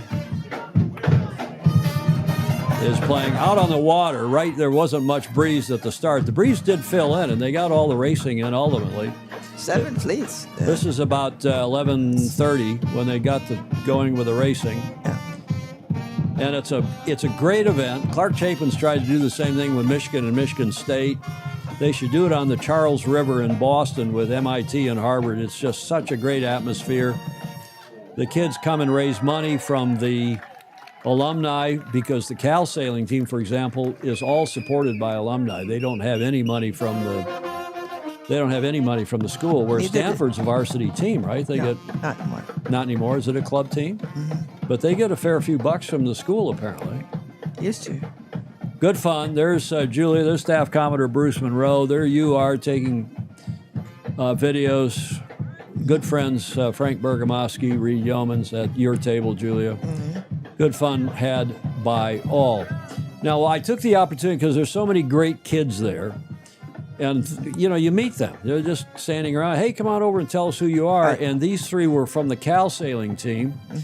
And we met them, great representatives of our sport and the future of our sport. And I turned my phone on and did a bit of an interview with those 3.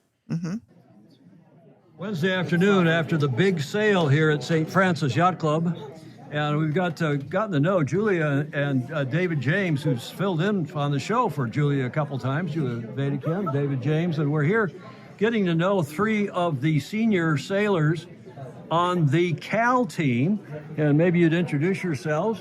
Hello, I'm Dante Drolet. I'm a senior on the team. From Imperial Beach. From Imperial Beach, California. South of San Diego. Very bottom left of California. I'm Viola. I'm a senior from Port Townsend, Viola, Washington. what's your last name? Viola Phillips Frank. And is it true you're president of the team? I am president of the and team. And why are you president, not Commodore? We don't have a Commodore.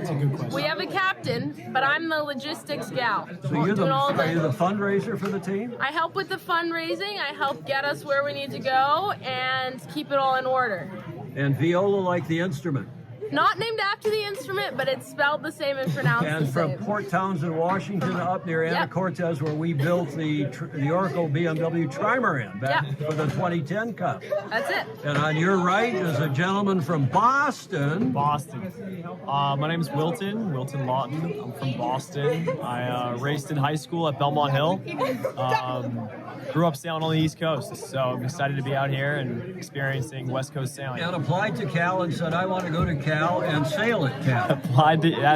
That's the order. That's the order. What I was interested in with all three of you is that you're the only sailor who's been a lifelong sailor. I guess your parents were sailors, or Yeah. My parents, both my dad and grandfather, sailed at Tabor, sailed in college. And you went to Tabor. I went to Belmont Hill. Oh, Belmont Hill. I see your dad. Broke from the family. And the other two of you went to a club fest at Cal and decided to join the sailing team. Is that right? Yeah, I raced FJs all through high school, but I didn't grow up really sailing. My Up in parents Washington State. up in Washington State against the other Washington high schools, but my parents didn't sail.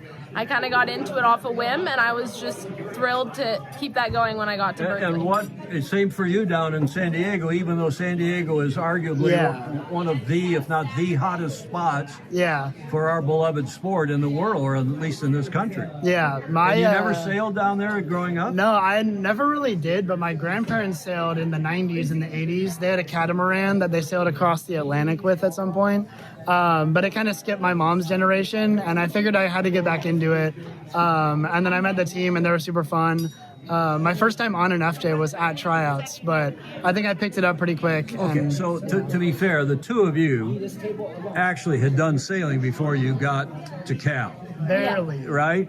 Yeah. You're not like this guy who's been sailing all his life and has got Nobody's sailing. like Wilton. No, nobody's like Wilson. It's hard to beat.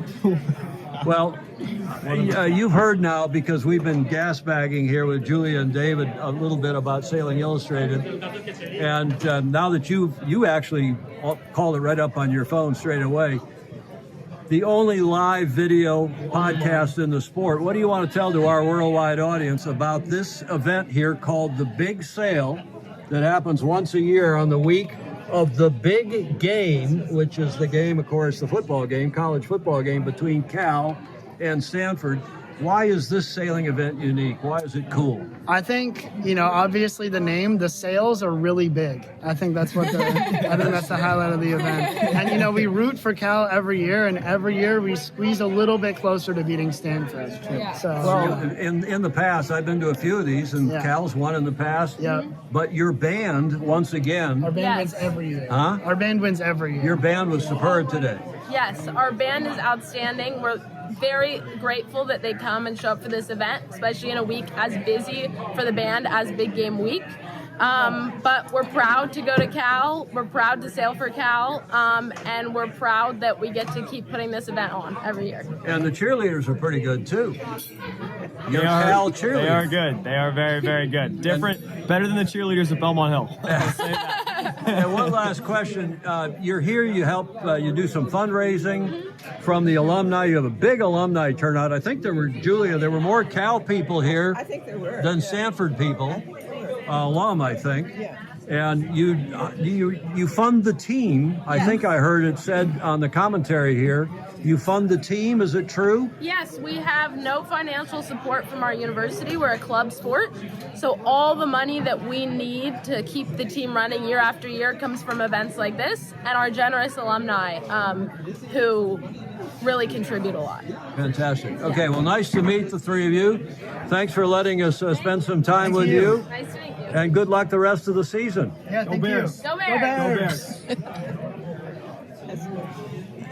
Stanford and the Cal Bears, the University of California, Berkeley, across the bay, and Stanford down on the peninsula. Julia, arguably, you can talk about Harvard, you can talk about Yale, you can talk about Michigan as a public school, but probably Cal Berkeley, I should say, University of California, Berkeley is probably the number one ranked public school in a state school.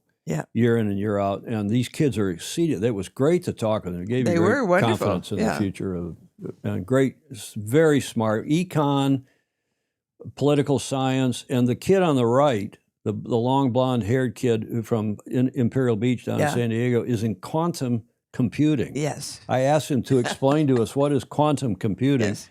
And I was more confused after he talked. I said one sentence, and I didn't That's use not it fair. in this interview. Super bright kids, a lot of fun, and again, clubs, the heart and soul of our sport, and what St. Francis does every year to host this thing. It's good fun for the club. A lot of people turn out to help support it, even alumni, right? Oh, sure. Yeah, it's a good time to have a lunch and band. Cal finishes second. Stanford is next to last. Well, Stanford has the national in the last 2, 3, 4 years has had the national championship sailing team more than once. And in fact, they've had an all women's team. Yeah, the overall champion, which was usually an all male team, Well, or mixed.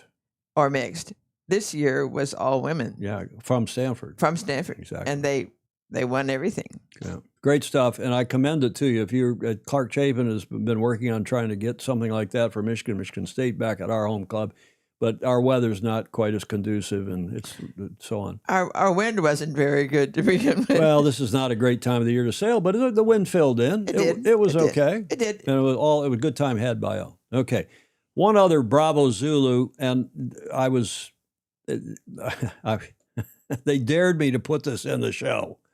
The Super Fozy, the Brits and the Aussies were going back and forth about this game, which I frankly do not understand. This is cricket. It's the end of day one of a 5-day test, and the England team has gone way up, beat the hell out of Australia today. And again, I don't know much about this game, but they dared me to put it in. I said, okay, I'll put it in, but you got to give me one sentence to use with that slide, and I'll put it in. So Peter Stevenson came back from Australia, and he said, Australia may be down, but we're not all out like the Palms, the Brits, on a nudist beach with their bats and balls. What the hell did that mean, Julia? That, I think, deserves a finger wag. I think he's talking about male genitalia, No. Peter Stevenson. You don't think so? No. Well, then Andrew McIrvin retorted. He said, this ain't going to last 5 days. And, of course, I don't know what that means because I don't understand cricket. A 7-year-old once explained it to me, and it was perfectly clear. But since then, I had no idea. Well, so I went to where else? ChatGPT, Yes. and I got this explanation. England bat first, score a big total. Australia bat and get bowled out cheaply. I don't know what that means. Australia bat again, their second innings, and get bowled out again before catching up. England automatically win, even if it's on day 3 or 4. So that's what McIrvin, Mr. Doctor, means by saying it ain't going to last 5 days, because apparently the England was so much better today than the Aussies. Okay, you dared me to put it in, and I did, and I don't have a clue about what clue what I'm talking about, Julia. You said it. And that was not an AI-generated image, I don't think, Clark Chapin. Okay, this day in history, Julia, a special day in history. Do you know what happened on this day, the 21st of November, 1905? Oh, 1905. Well before you were born. Just a day or two. You want a clue? Yes, please. Oh, Einstein. Yes.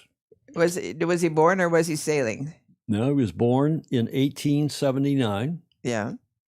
Lived to just a couple years after I was born, 1955. Mm-hmm. And was he sailing? No, he was a sailor. And Yes. apparently quite a passionate sailor, not a very good sailor by all reports. Yes. And here he's got somebody from Princeton University, apparently, according to the caption. I didn't capture the caption. Mm-hmm. Took somebody for a ride. And here is another shot of him sailing with, I guess, his wife or girlfriend, who knows. And according to one website in particular, he had a passion for sailing. He began sailing around age 20 on Lake Zurich when he was still in Europe, and continued throughout his life, finding it a source of relaxation and a break from his intense scientific work. Yes. And then this, in German, how do you say that? Tummler Mm-hmm. means porpoise. In 1929, admirers gave him a 23-foot sailboat named Tummler. He loved it, but the boat was seized by the Nazis in 1933 when he fled Germany. Well, Let me go back to that. His incompetence as a sailor, despite his passion, Einstein was considered a terrible sailor. He frequently lost his bearings, ran his boat aground, and his boat masts often fell down. never mind. Unusual habits. He never learned to swim, and he refused to wear a life jacket. Well, I could swim, not well, but I hate wearing life jackets, making his adventures on the water even more precarious. A place for thought, sailing provided a unique environment for Einstein to think. When the wind dropped, he would take out a notebook and jot down ideas, and it's possible he formulated some of his theories, Julia, Yes, on the water. as he should. And then there was another boat called Tinnef, which in Yiddish, he was Jewish, of course, in Yiddish, in the U.S., he bought a 17-foot dinghy he named Tinnef, which means junk in Yiddish, possibly as a nod to his sailing skills. So, Julia, I ask you again, what did he do on this day in history? Well, 1900, whatever the hell it was. went sailing. There's another clue. Oh, did he announce that? He did. In 1905, the theory of relativity is the physics journal Annalen der Physik publishes Albert Einstein's paper, Does the Inertia of a Body Depend Upon Its Energy Content? His general theory of relativity was launched, introduces the equation E equals mc squared. I think it was the general theory, Clayton Embley, not the well, it was the theory of relativity. I think, Clark, it was the general theory, not the special theory, but we shall see more when we study Einstein, no doubt, in the future, as well as that slide that Blake Middleton gives us at the end of the show. Yes, it's nice to have that fill in. Isn't that? Okay, Cayard was superb, no surprise. Yes, I love his ease of tongue. Which gets us, Julia, to the last leg. And we got a special one today as well, because the 80th Sydney Hobart, the Rolex Sydney Hobart, is coming up. They've just launched their preview video, and of course we will cover the race with a live watch party, exactly, a watch party on our Christmas night at 6 o'clock, I think is the normal time we start. Yeah. And that is down under on their Boxing Day on the 26th, but on the 25th of December, we'll cover that. And here is the preview video of the 80th Sydney Hobart race just out. The Rolex Sydney to Hobart Yacht Race overall winner is like nothing else, and it puts you into an elite level of sporting company as well. It's the race that stops the nation. To have a chance, we have to do everything right. Where's it won and lost? Probably before the start line. It's certainly never over till you get across the finish line in this race. It does have something very special about it. It does draw lots of us back each year. You're in the record books as a winner. That's a fantastic feeling. The Rolex Sydney Hobart Yacht Race, arguably the most celebrated offshore challenge in the world. Organised by the Cruising Yacht Club of Australia since 1945, partnered by Rolex since 2002, the legendary race celebrates its 80th edition and anniversary in 2025. Every year in late December, sailors from across the globe are drawn to an event where participation alone is seen as a major accomplishment. The 628 nautical mile course commences spectacularly in Sydney Harbour, under the watching gaze of thousands of spectators, continues with an arduous leg south across the infamous Bass Strait and Storm Bay, and finally up the Derwent River to the finish off Hobart, Tasmania. The 2025 fleet will be one of the largest this century, comprising over 140 entries. The race to finish first is expected to be fierce, with 5 100-foot maxes taking to the start line, including Law Connect, the winner of the last 2 line honours, Master Lock Comanche, and Palm Beach 11, formerly Wild Oats 11. For decades, this remarkable contest has forged sailors, inspired generations, and embodied enduring values of perseverance and respect as crews face an often relentless battle against the elements. A showcase for resilience, personal achievement, and team spirit, attributes that remain as timely today as 80 years ago. The 80th Rolex Sydney to Hobart Yacht Race will be something special. It's the iconic sporting event of the day. The Great Race South commences December 26th.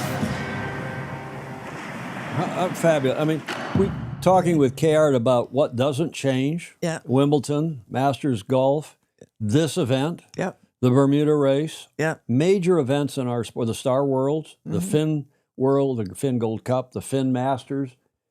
And those events go from strength to strength to strength because they are traditional, they are solid, they are rock solid. They make a little few tweaks here and there. Tennis has gone from wood to aluminum to carbon rackets. At Wimbledon, they still wear white clothes. It seems anachronistic. It is perhaps anachronistic, but it's fabulous. It is. This race, fabulous. Goes on. It's going to be the biggest ever. And by the way, Clark Chapin tells me it was the special theory. He says, don't argue physics. Don't argue physics with a physicist. I know. You know what? That gives me an idea, Julie. Maybe next time I get Clark on, whether it's back at Michigan this summer, next summer when I'm back there for our annual, I go back there, to visit my dad and the families and so on. Yeah. Maybe I can get Clark to come on and explain to us the difference between the special and the general theory of relativity. Yes, that would be a good idea. Okay. Clark's got, he's going on there, the photoelectric effect and so on. The Rolex Sydney Hobart race on the 26th of December, on their Boxing Day, on our Christmas night, 25th, and we will have a watch party as usual. It's one of the highlights of the year for all of us, and we're looking forward to that. Julia, in the D block here, Whiskey Tango Foxtrot, your favorite segment? Yes. Do you know what an EPIRB is? An EPIRB? Hello, Coast Guard. We'd like to apologize once again for the 1,600 simultaneous false alarms this morning when a box of EPIRBs went into the ocean. That's from J.D. Abercrombie.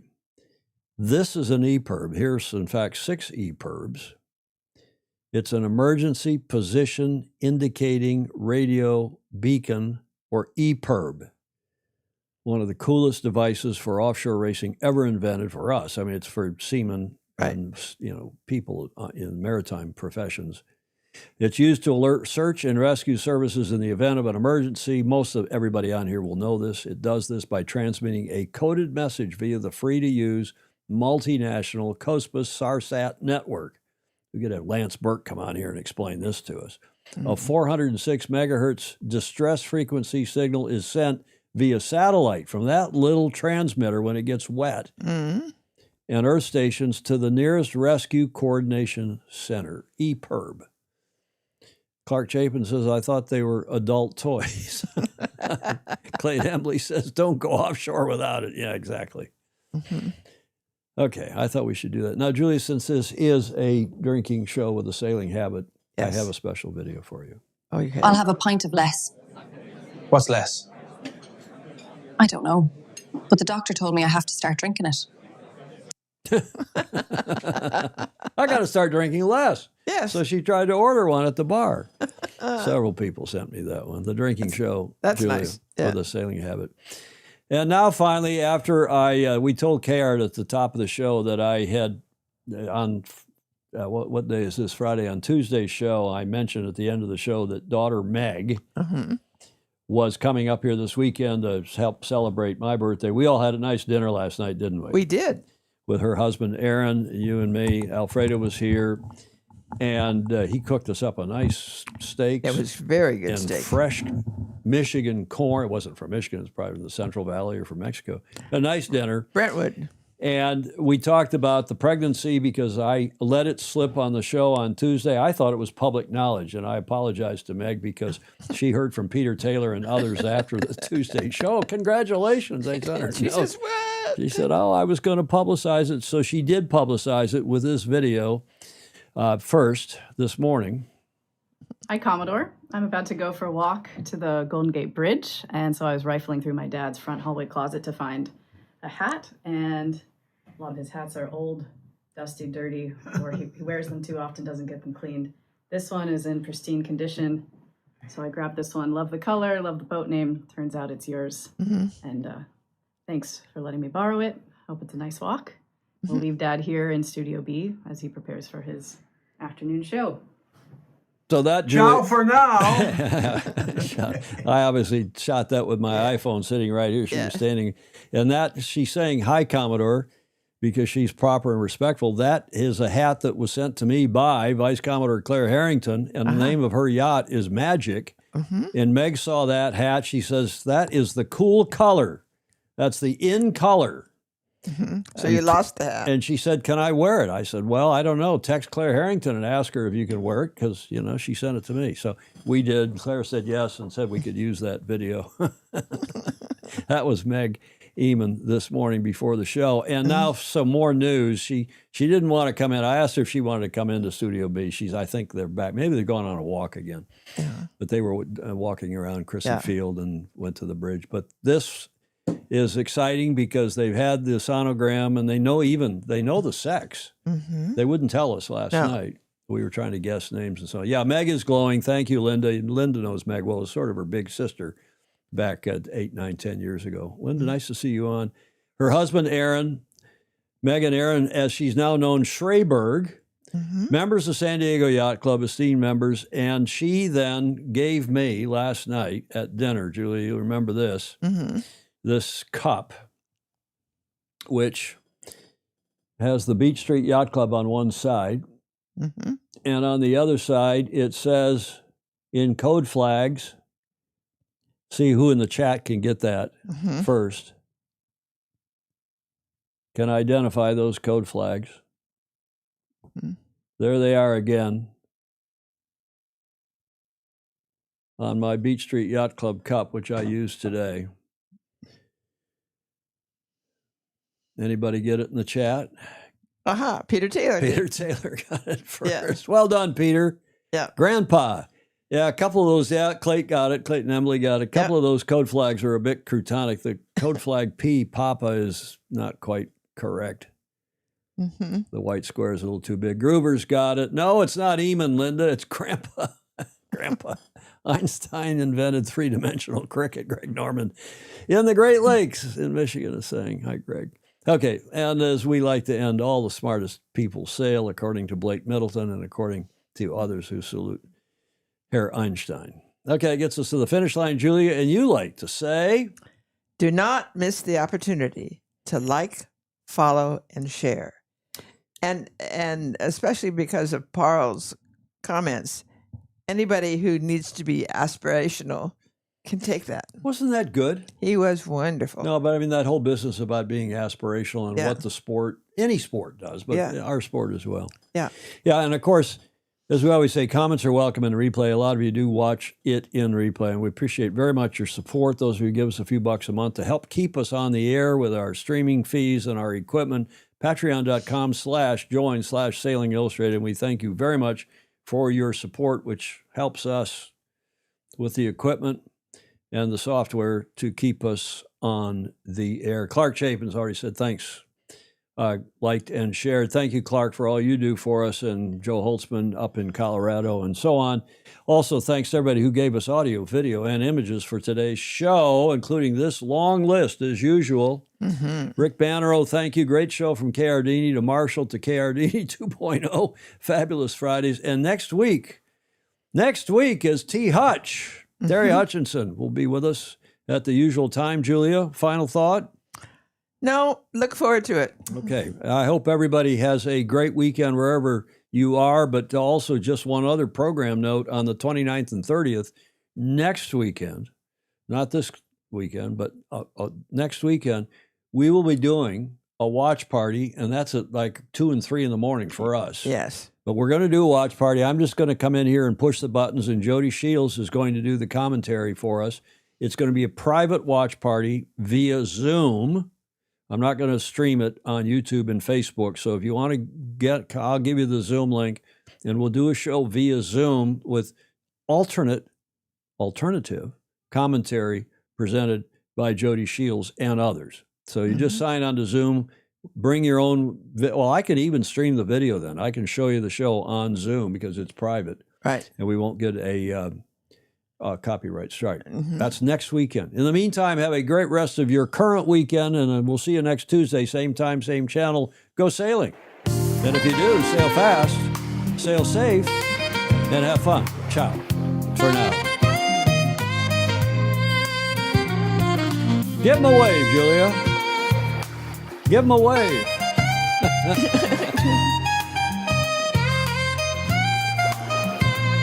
I'm trying to think of Ozzy's